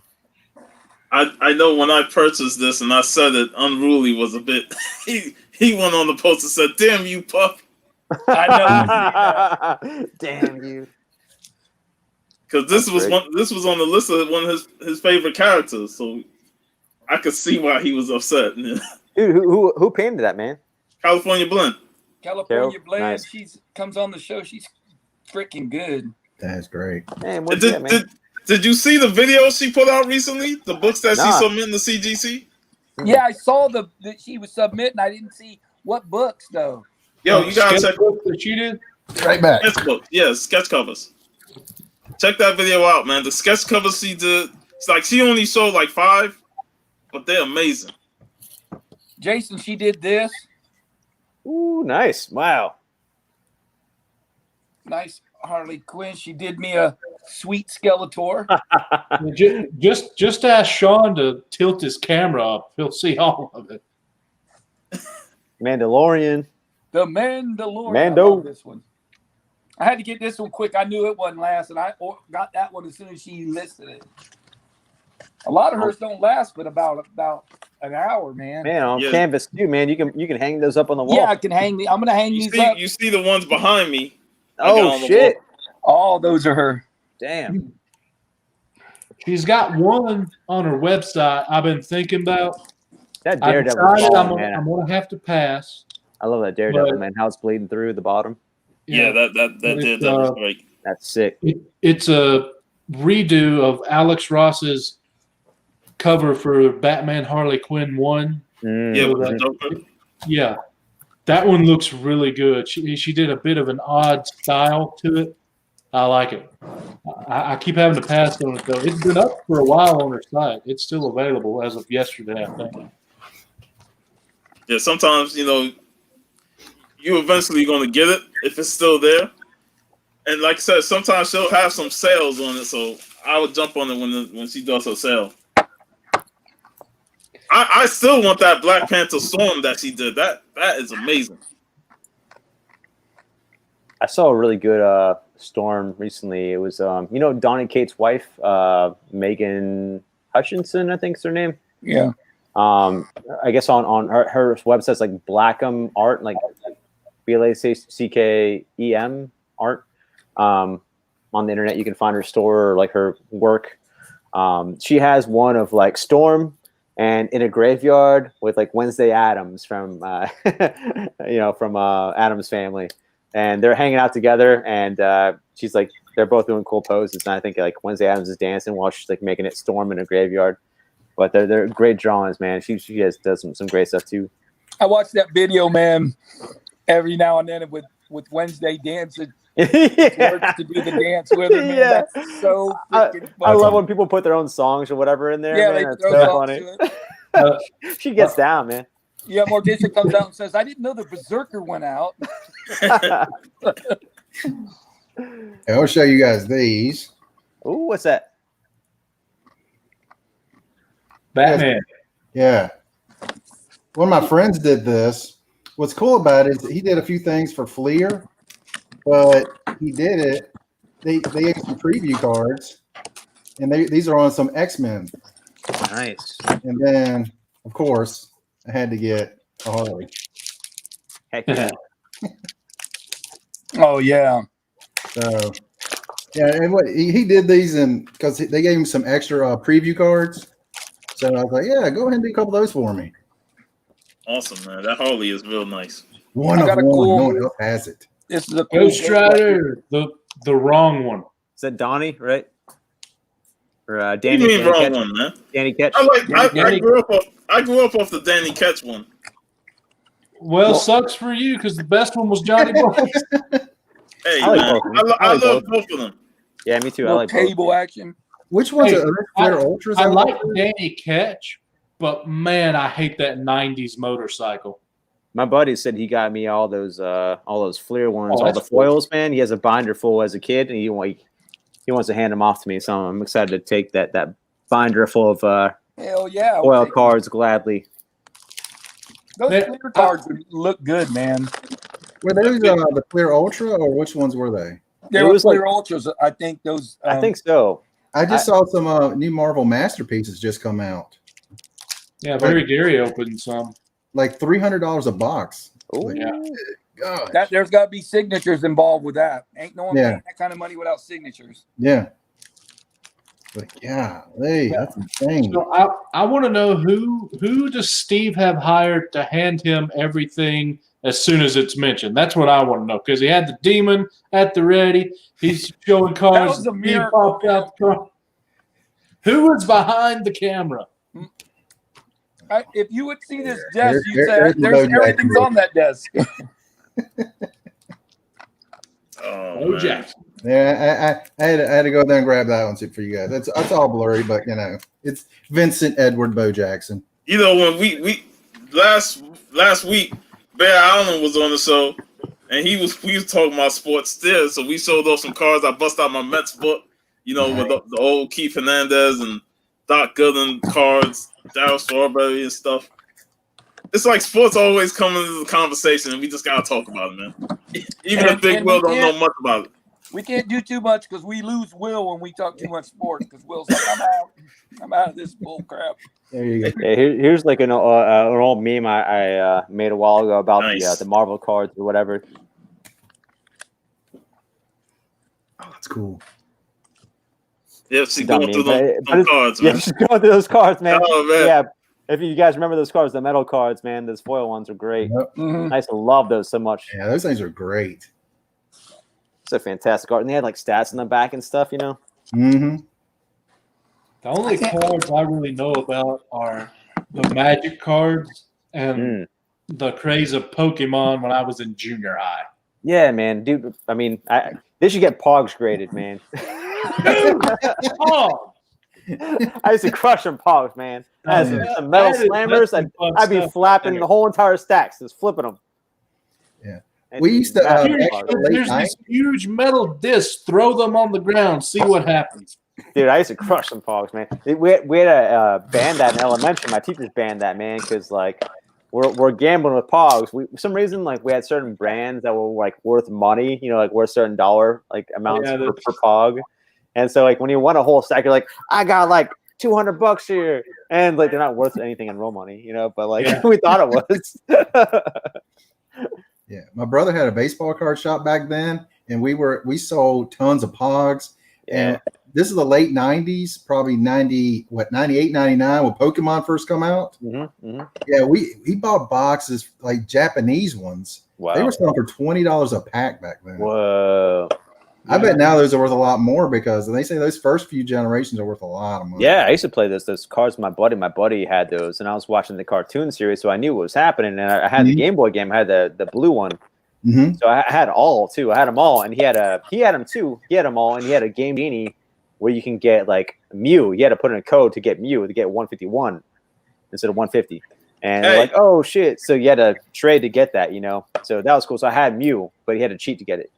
Hey, one day on Silver Age Sunday, we're gonna do a retro video game show because we've been talking about video games for the last 2 weeks on the show. Yeah, dude. I guess it's the anniversary of Mario happening, so I have a Nintendo Switch, and they just like announced all this new Mario stuff, and so now they made this new online Mario game where it looks like it's like you play through Mario Brothers 1, you know, like that kind of graphics, but it's like with like 50 players, I think. And so you have like 50 screens on the side, all small.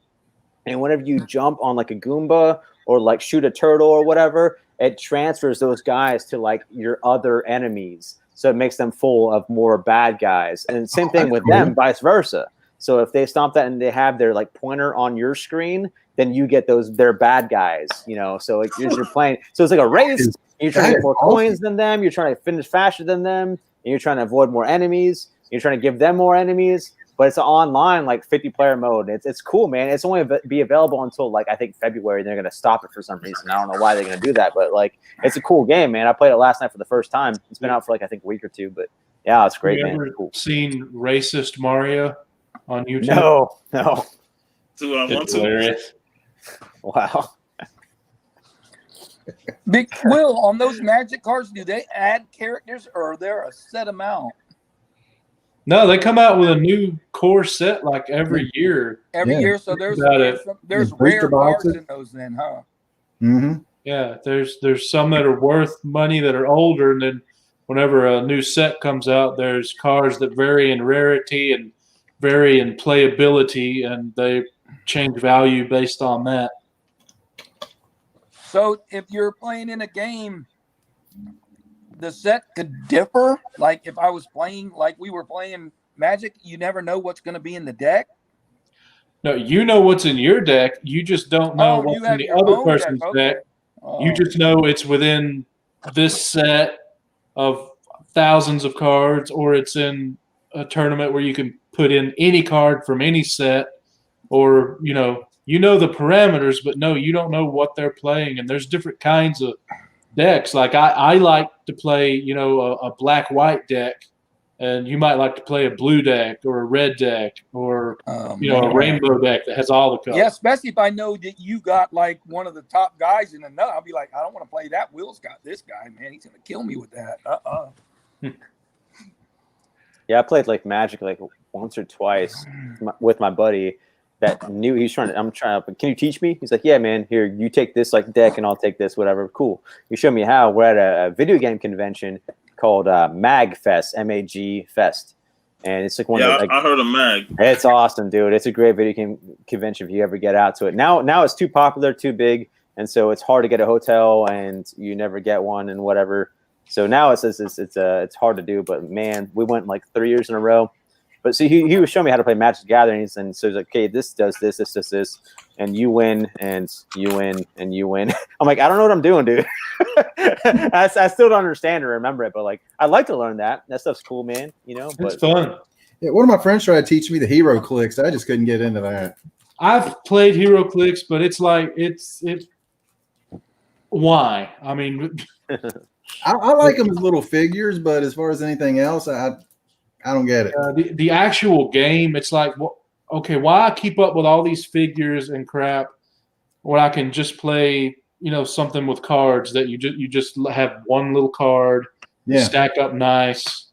But yeah, man, I remember buying an entire brick, which is a whole bunch of packs together of Hero Clicks and trying to sell them. I mean, I've been trying to make money since I was 5 years old. So that's my brother. That is my brother. I'm always trying to do stuff. It didn't work out real well, and Hero Clicks is more trouble than it's worth. Yeah.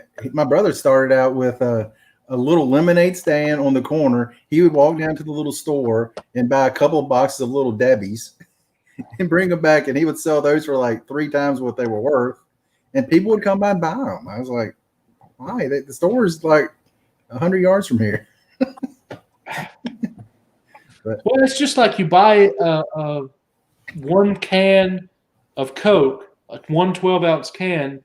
You're like, okay, 50 cents to $1 is a good price. But you can walk in the store, buy a 12-pack case, and pay like what, 20 cents a thing. Yeah, you're gonna not pay nothing hardly. Yeah. So yeah, it's just the ease of most of the time they're cold and they're already right there. You get just what you need.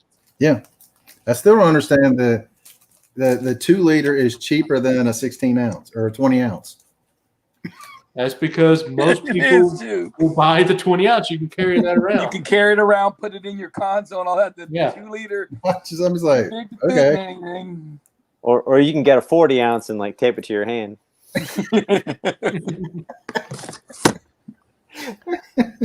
But yeah, man, the one thing I wish would have been something back in the day was in junior high, everyone was all about the Pokemon cards. Everyone had to have Pokemon cards. If you had a Japanese one, you didn't know what the crap it said because you wasn't Japanese, but boy, you knew that was something.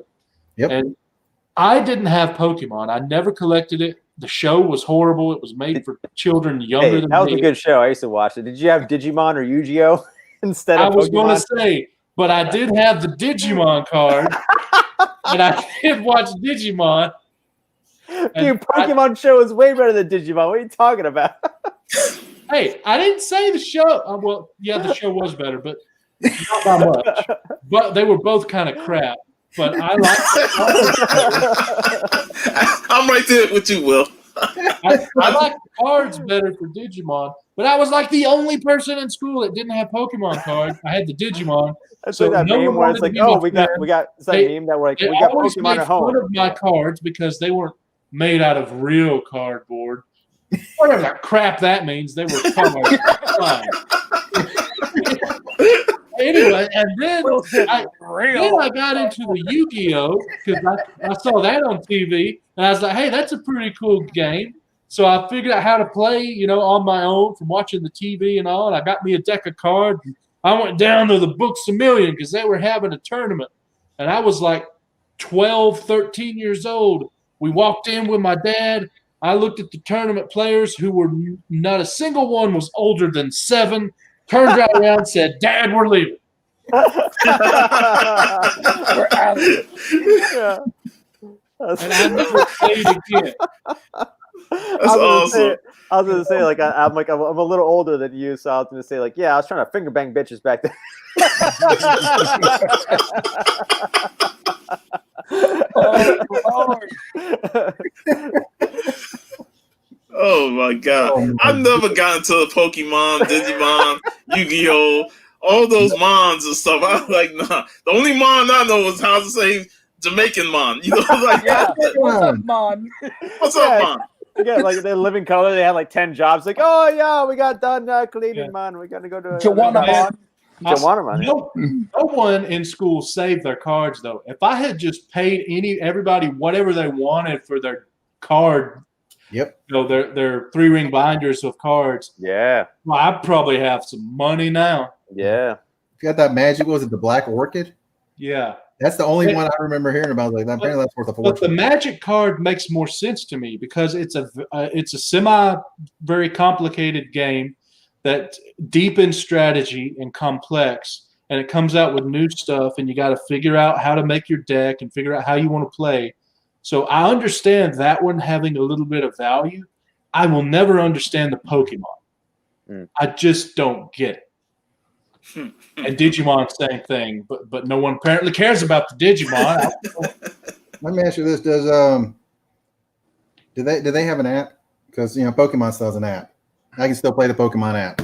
That Pokemon Go app game was pretty good, man. That was a huge thing when it came But out. I still play it. What's the one? Which one of these decks has the Charizard? That's what I always hear about. That's Pokemon. Pokemon, that damn Charizard card. I'm like, the hell's a Charizard? Yeah, man. Dude, Monster or something, I guess. I crushed that Nintendo game when it came out. I had the blue version and I had yellow. That was the only ones I played. But like, man, I had all 150. There's one cheat you can do on that game. One glitch. If you go on a certain part of an island and swim around in a boat or on a Pokemon that's a water creature that is your boat on a certain way, then all of a sudden it goes into a battle. And it's like this glitch-looking monster called like Insigno #1 or something like that. And whatever item you have, that's your 9th item down in your list. If you beat him or capture him, it becomes 99 in quantity. And so like I had like all buffs. Like you can do like proteins and all this stuff that like gets your character at a higher power or like level up. Like there's like rock candies or something that makes your character go up a level. So I had all those. You battle them over and over again, getting your 9th item maxed to 99, and then you can max out any Pokemon you want, maxed out. So I had all 150 Pokemon maxed out to the max of all characteristics. So it was the baddest cartridge in the world. If you battle anybody, you're gonna win no matter what. And I handed it off to my nephew. I was like, whatever you do, don't delete this game file. It's yours now. Protect it. And he's too young. Of course, he deleted it. Gone. Don't. To this day, he's like, now he's older. He's like 22 now. He's like, I regret doing that. I was an idiot kid, and I should have respected that authority and knew what you're talking about. Like, I'm sorry. You should have sent him some blank stuff so he Yeah. wouldn't have done that. You would respect my Knew authority. that would happen. Yeah, dude. So the basic moral of the story is Pokemon sucks. And Digimon rules. Digimon Yu-Gi-Oh! rules. Go is rule. hey man, I will tell you one thing: Magic cards have much cooler names than the Pokemon. Yeah, that's true. That's the OG, man. It's Magic. And like I said, I I never see got those into magic cards Pokemon. for sale at Walmart when you're going through the lines. Yep. Yeah, they're always there. Always there. Hey, Yeah, but I can tell you what ain't there, boy. Baseball and football and basketball cards, their asses grab them and put them on eBay immediately. Yep. oh, we got tons of those at my Walmart: baseball and football Yeah, cards. nothing at mine. If you got Prism cards of any kind, right, Daryl, they sell like hell, man. The Bowman Chrome, they sell like crazy Bowman too. Chrome, Mhm. Yeah. any Chrome. Next any time Prism. I'm at Walmart, you want me to call you and like? Hell yeah. I will send you the money. You send me some boxes and some shit I can open up for not these high prices. The cards look like this. Will. So if I you know me, I just got through saying how I'm always trying to make money. I'm gonna have a little fee. More money. I gotta have a fee. How much are you having to overpay to get one? I don't right? even see them. I haven't been able to buy one in months. Yeah. I haven't bought one this year.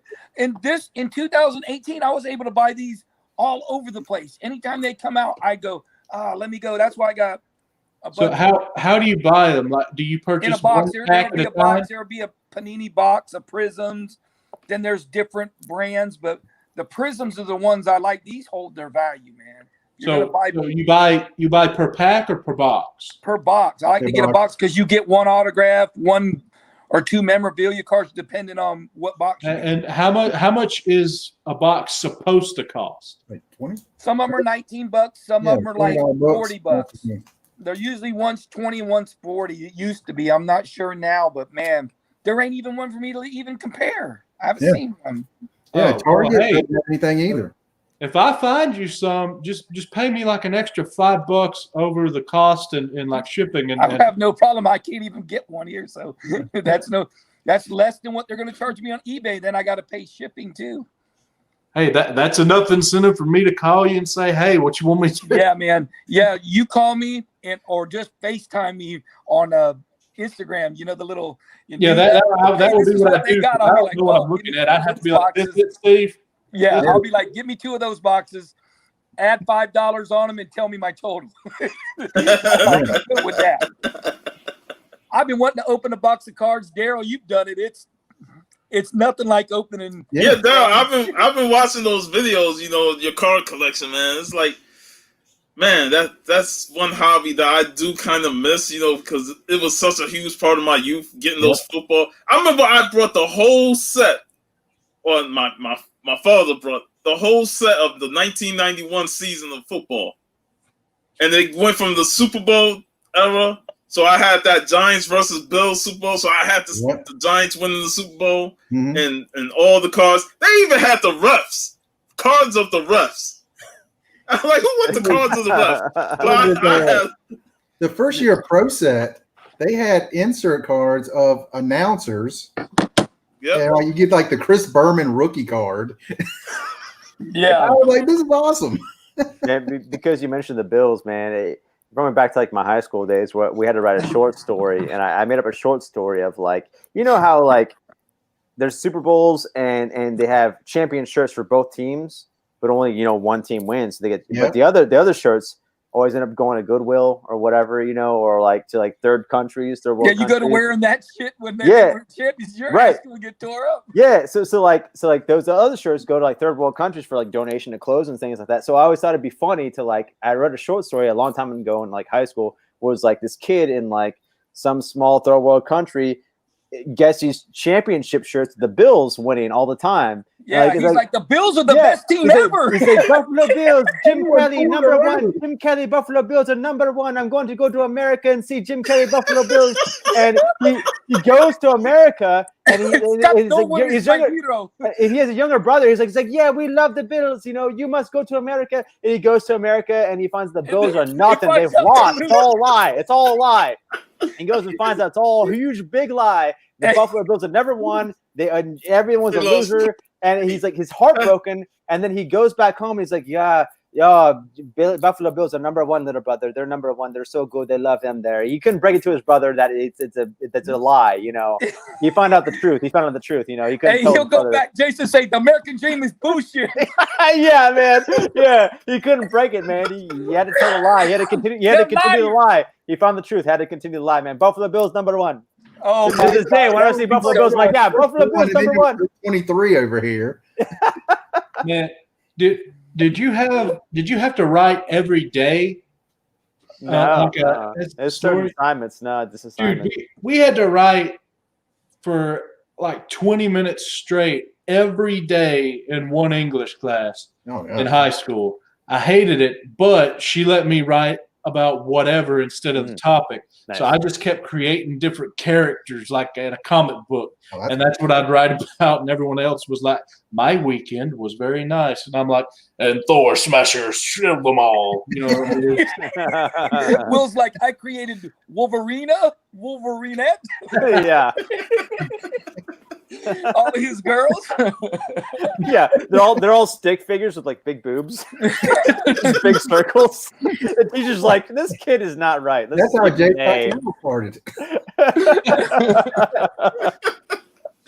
Oh my god, dude! I used to make my own comics when I was a kid. Like in third grade, I would make up my own. I had my own little comic strip I'd write and like make up every day. It was this little alien dude, and it was like, I would compare him to like Mr. Bill, like, oh no, Mr. Bill.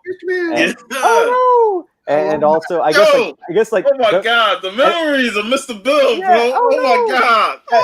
it was like that, and before I knew about him, and also like Kenny from South Park before Kenny, so it was like this alien dude, and You he's like, bastard. and yeah, it was before that, all before that. You killed Kenny. It's not before Mr. Bill, because Mr. Bill existed. I didn't know about him, but Kenny didn't exist then, and so it was like this alien dude. He'd be like everyday situations. He'd like sharpen a pencil, and then it get sucked in. His arm would get sucked in the pencil thing, and like he'd have a bone, you know. And so I guarantee my mom's like, "What are you drawing?" You know, she wouldn't say that. It's like, "Oh yeah, that's nice, dear," and go away. But like, all of them was like he always ended up like dying in every regular day situations. Just think if Jason was doing that, drawing that, and his mom came in, and then he's got that record playing Satan rules. I wish. Oh my god. Oh, I wish that was a thing. Wow. What would be worse?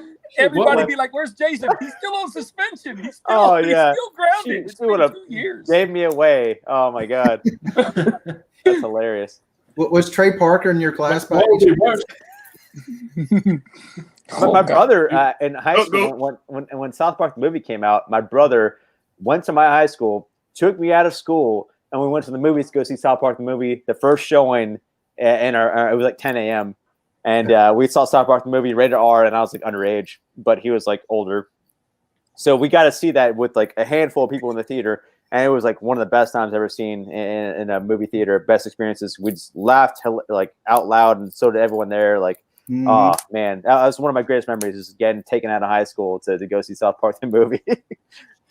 Their musicals that they put in there, the songs are just brilliant. That's They crazy. are Yeah. absolutely brilliant. Hey, Will, what was you just gonna say? Huh? I know you was trying to say something, but you kept getting interrupted. Do you remember? I apologize. Sorry, Will. I Sorry. know. Yeah. Will's like, "I forgot, damn it." Well, I was just trying to remember South Park songs now. So Man, you got Mr. Hanky the Christmas Poo. Well, yeah. you I brought back was- memories of Mr. Bill, man. Oh No, I was like, oh shit, I forgot about Mr. Bill. It's been a while. yeah, I loved No. Mr. Bill and what is it? Toonsies or Tinkles the cat, the driving cat that would drive off a cliff. Yeah, He'd drive off a cliff. Saturday Night Live. I think it was Saturday Night Live that did that. It was Toonses. Toonses. Yeah. Toonses the cat. He'd drive off a cliff. all the time. Oh, and then you, I watch Mr. Bean all the time too. I love Bean. Mr. Bean. Yeah, Great. he's hilarious, man. dude. When I had my MySpace page, like back in the day, MySpace, I had this video playing. When you click on my profile, one of the first videos you saw as you scroll down was Mr. Bean, and it was like him dancing with a girl in a club, and he's like doing a goofy dance, and then he got jealous that she was dancing with somebody else, and so he tried to break it up, and the song that it was like a hardcore like breakdown punk song. It was like dun dun dun dun dun dun. Then it went to a group. It was like oh dun dun dun dun dun dun, and it was like Mr. Bean going through the crowd. He was like moving his arms. He tried to separate them as he's like going through the crowd, the dance crowd. And so it looked like a hardcore dance show. Like if you go to a concert, you would see that happen. So it was so funny. Oh man, I used to love Mr. Bean, man. That's so good. I loved Owen Atkinson as Johnny English. Oh, Yes. Yeah. Yes. Yeah. Did they make 2 or 3 of those? Is there I think 2 or 3? I know they made 2. I remember too. I don't right? know about a third one. Yeah, I think there's 2. I just know how they come out of the sewer. The dude's covered in, in like crap, and he's like, "Oh, stop it, Buff! It's just a bit of poo."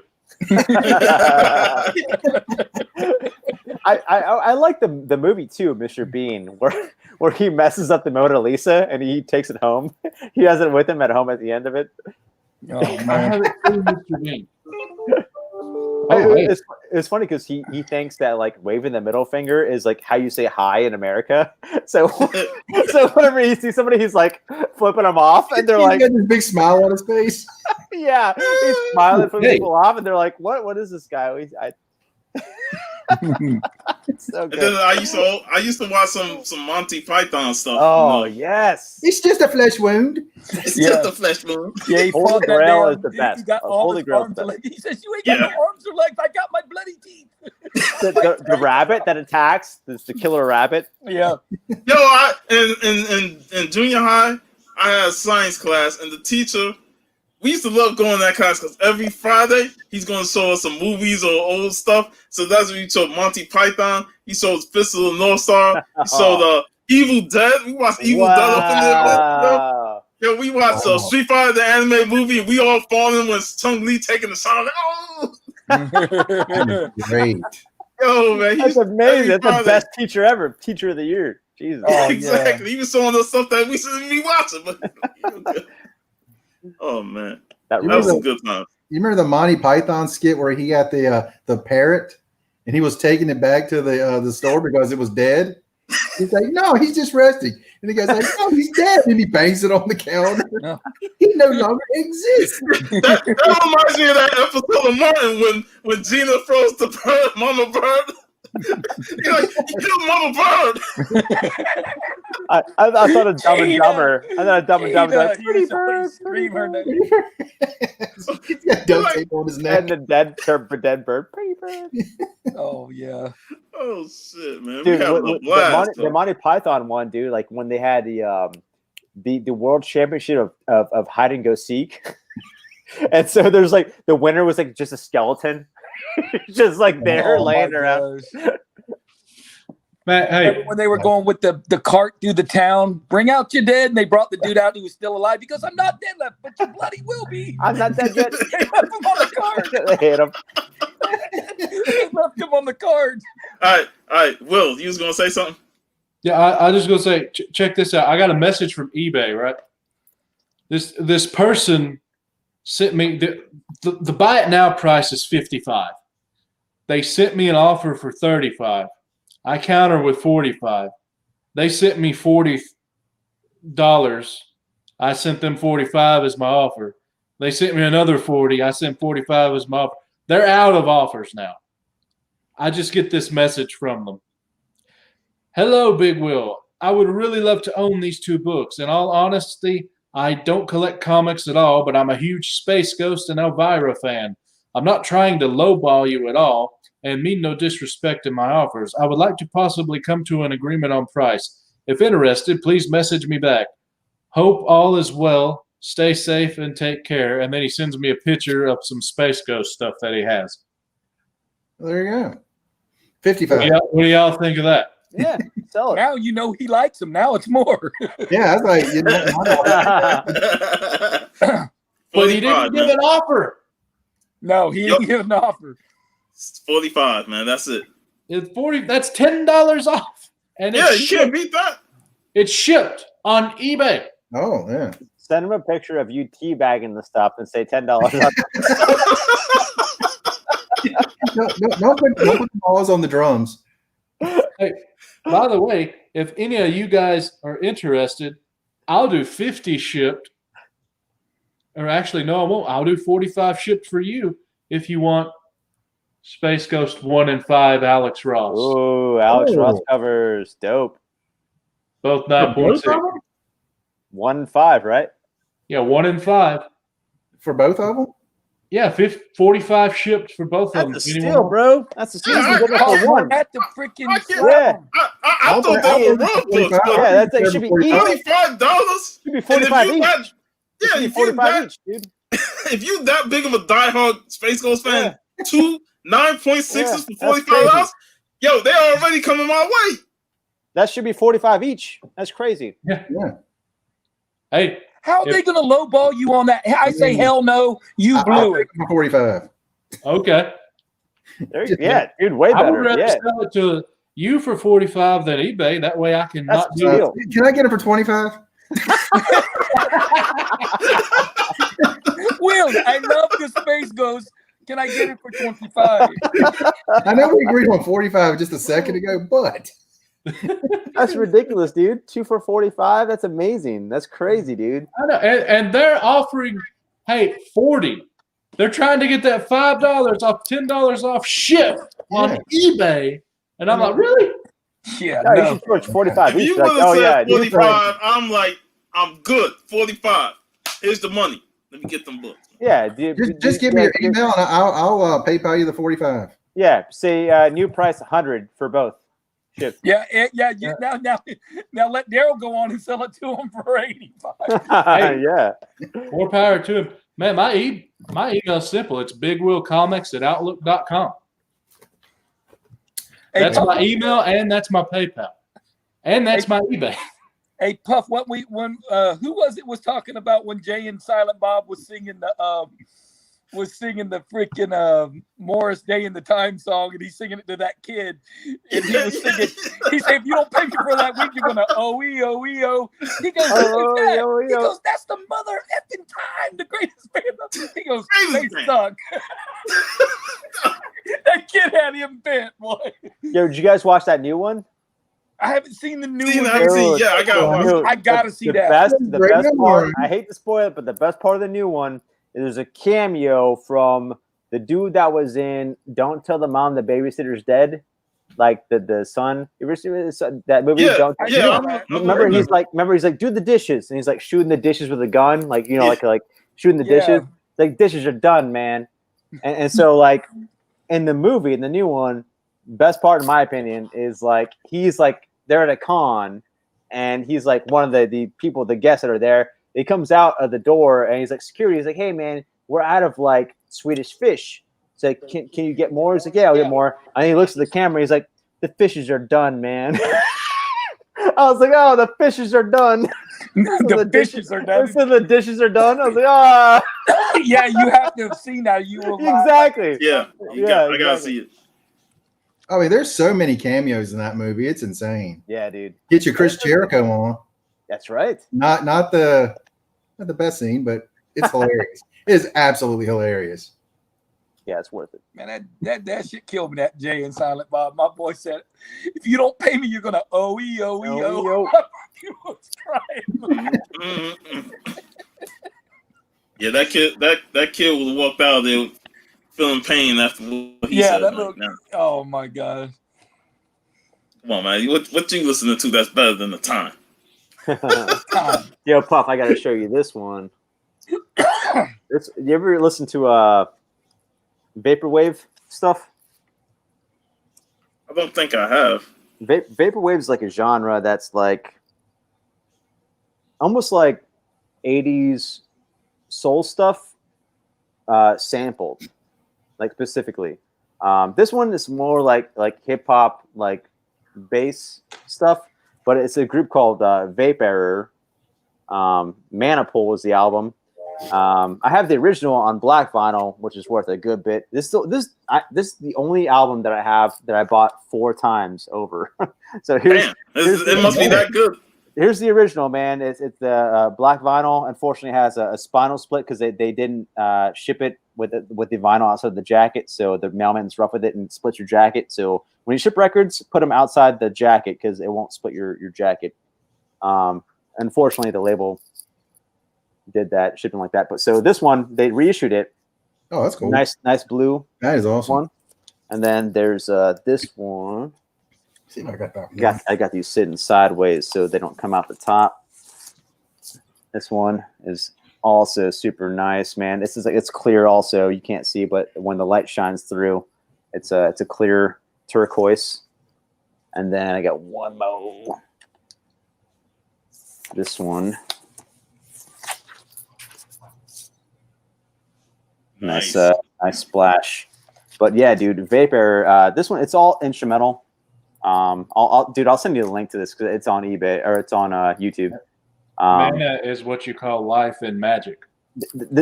This one, like Maniple, like this sounds like, I want to say like digital liquid. like the samples that it uses, and it has like drips of water like in there. You know, it almost sounds like you're like similar to "Come Clean" by J. Rule. It sounds like you're swimming in like an 80s swimming pool or like an 80s ocean. You know, like. It reminds me of like that with big like bass, like boom, boom, boom, boom, boom. But then it has like fleeting samples like It has like fleeting samples with like heavy bass and drum. It feels like you're swimming in like an 80s swimming pool, man. Like I love it, dude. So I mean, apparently I love it. I bought this 4 times over. I got them brought up here on the page, so I'm gonna rock some on YouTube, man. Cool. Man, this was a blast of episode, man. I'm ready to shut down before we go another hour. Yeah, man. Dude, thank you for having me, bro. Yeah, it's a good time. I want to recommend two movies real quick for Halloween. Action Criterion. This is a silent film. It's about like a witch hunt. I say it was made in 1922, so black and white, and all silent. it looks like one of the monkeys from. Creepy as hell, dude. It's scary, like black and white silent film that has like, witches and stuff. I think this one's the same year as Nosferatu. Vampire. This one came out in 1932. Nice. VMPYR. But two creepy ones to check out if you're gonna go down the rabbit hole. Awesome, man. Nice recommendations, man. So I'm gonna be on the Comic Hall and Roundtable show tonight at 8:30. Yeah. So it won't be long before I'm back sitting in this chair talking with those guys. You know, anybody got anything else coming up on YouTube? I want to plug real quick. John's coming with kids and I Thursday, or I think Thursday, maybe Wednesday. I think it might be Wednesday. We're doing Criminal Volume 2 from Ed Brubaker. I want to say like 10 months ago, maybe even a year ago, we did Volume 1. And we're going to do this regular series, and we forgot about it. And so we're doing Volume 2. I read it all today, and I'm like, yo, man, you got to read this. It's really good. So we're going to read today. Really good. Yeah, Criminal Volume 2, man. So I guess Wednesday or Thursday, probably John's channel. So. Nice. And Sunday? That's right. Sunday, Big Will and I do on White Whale's channel, we do a Dungeons and Dragons game. And also on Wednesday on Comic Core, John's Coming with Kids and White Whale and I and Bear Island, we do the Comic Core greatest comic book show ever, where we don't talk about comic books. We don't talk about the chat. It's a joke show, an awkward show, and it's mostly all things terrible. So if you're willing to watch that and suffer through it, that's the joke. I've seen some episodes, so I know it's bad. It's bad. Yeah. I obviously will be with him on Sunday, and we'll be playing that. That's fun, man. Because Big Will gets crazy. Big Will gets risky. You want to see a gambler gamble with someone's fictional life? That's Big Will. So he lets the Demogorgon. He rolls. He rolls the fictional. I've already died, and I'm now a ghost. He's a ghost now. He died last episode, dude. Somebody call the Ghostbusters now. Will's a ghost. He's selling ghost comic books today. But I also check out Big Lion Cat's auction later tonight. My buddy will be in this chair selling some of his stuff, and he's got some pretty fire books. Cool. Well, what was that email? Big Will what? At BigWillComics@outlook.com. Okay, that's what I missed, the comics. Okay. I'll send you 45 here shortly. All right. Dale, you got anything coming up on your channel? We were doing our Marvel reviews of the movies, and my guys were like, I don't feel like watching any movies anymore. I'm like, so I got nothing going on for a while. Just been showing my baseball cards. That's been pretty much it. There you go. There's that Doc Gooden autograph. Oh man, that's nice. Yeah, I did get a couple hits off of him, but not very many. I remember seeing him in Lynchburg. I mean, the ball looked like milk coming at you. It didn't look like a ball. It just looked like a stream. It was going so fast. Yeah, I can tell you exactly what it looks like. It looks about that big, like a ping pong ball. I'm like, man, he's throwing a goddamn golf ball up here. He's cheating. Freaking shit, man! It got there so I got quick. nothing going on right now. And Steve, I know you'll be on Silver Age Sunday because you have no videos on your channel, and we're trying to get you to 1,000 subs. Hey, I'll be on Monday on the Johnson show too with I can't wait. We're picking our team, our basketball team. Hey, I just want to say, I hope 90's doing good after the Lakers are up 2-0 against them. They can't win a game without Bam. They ain't gonna win without him. The Lakers are too big when you ain't got your center. You ain't gonna win. Yeah. Yeah, 90's not so good. I've been talking to him. He's like, I hope we win one game. Don't want to get swept. The series to one game. Don't want to get swept, man. So we're signing off today.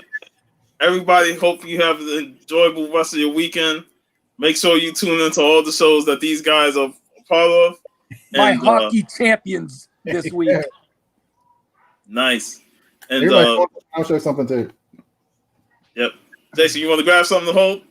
Oh shit. Grab one of them albums, Jason. Yeah. Yeah. I messaged you the Black Merida funk album in the messenger on Instagram. So that's a full playlist. So you got to go through every song. They're all good. I'm going to send you the Vapor Air one next. So yeah. So everybody enjoy your weekend, y'all. Later. Thanks for having me, man.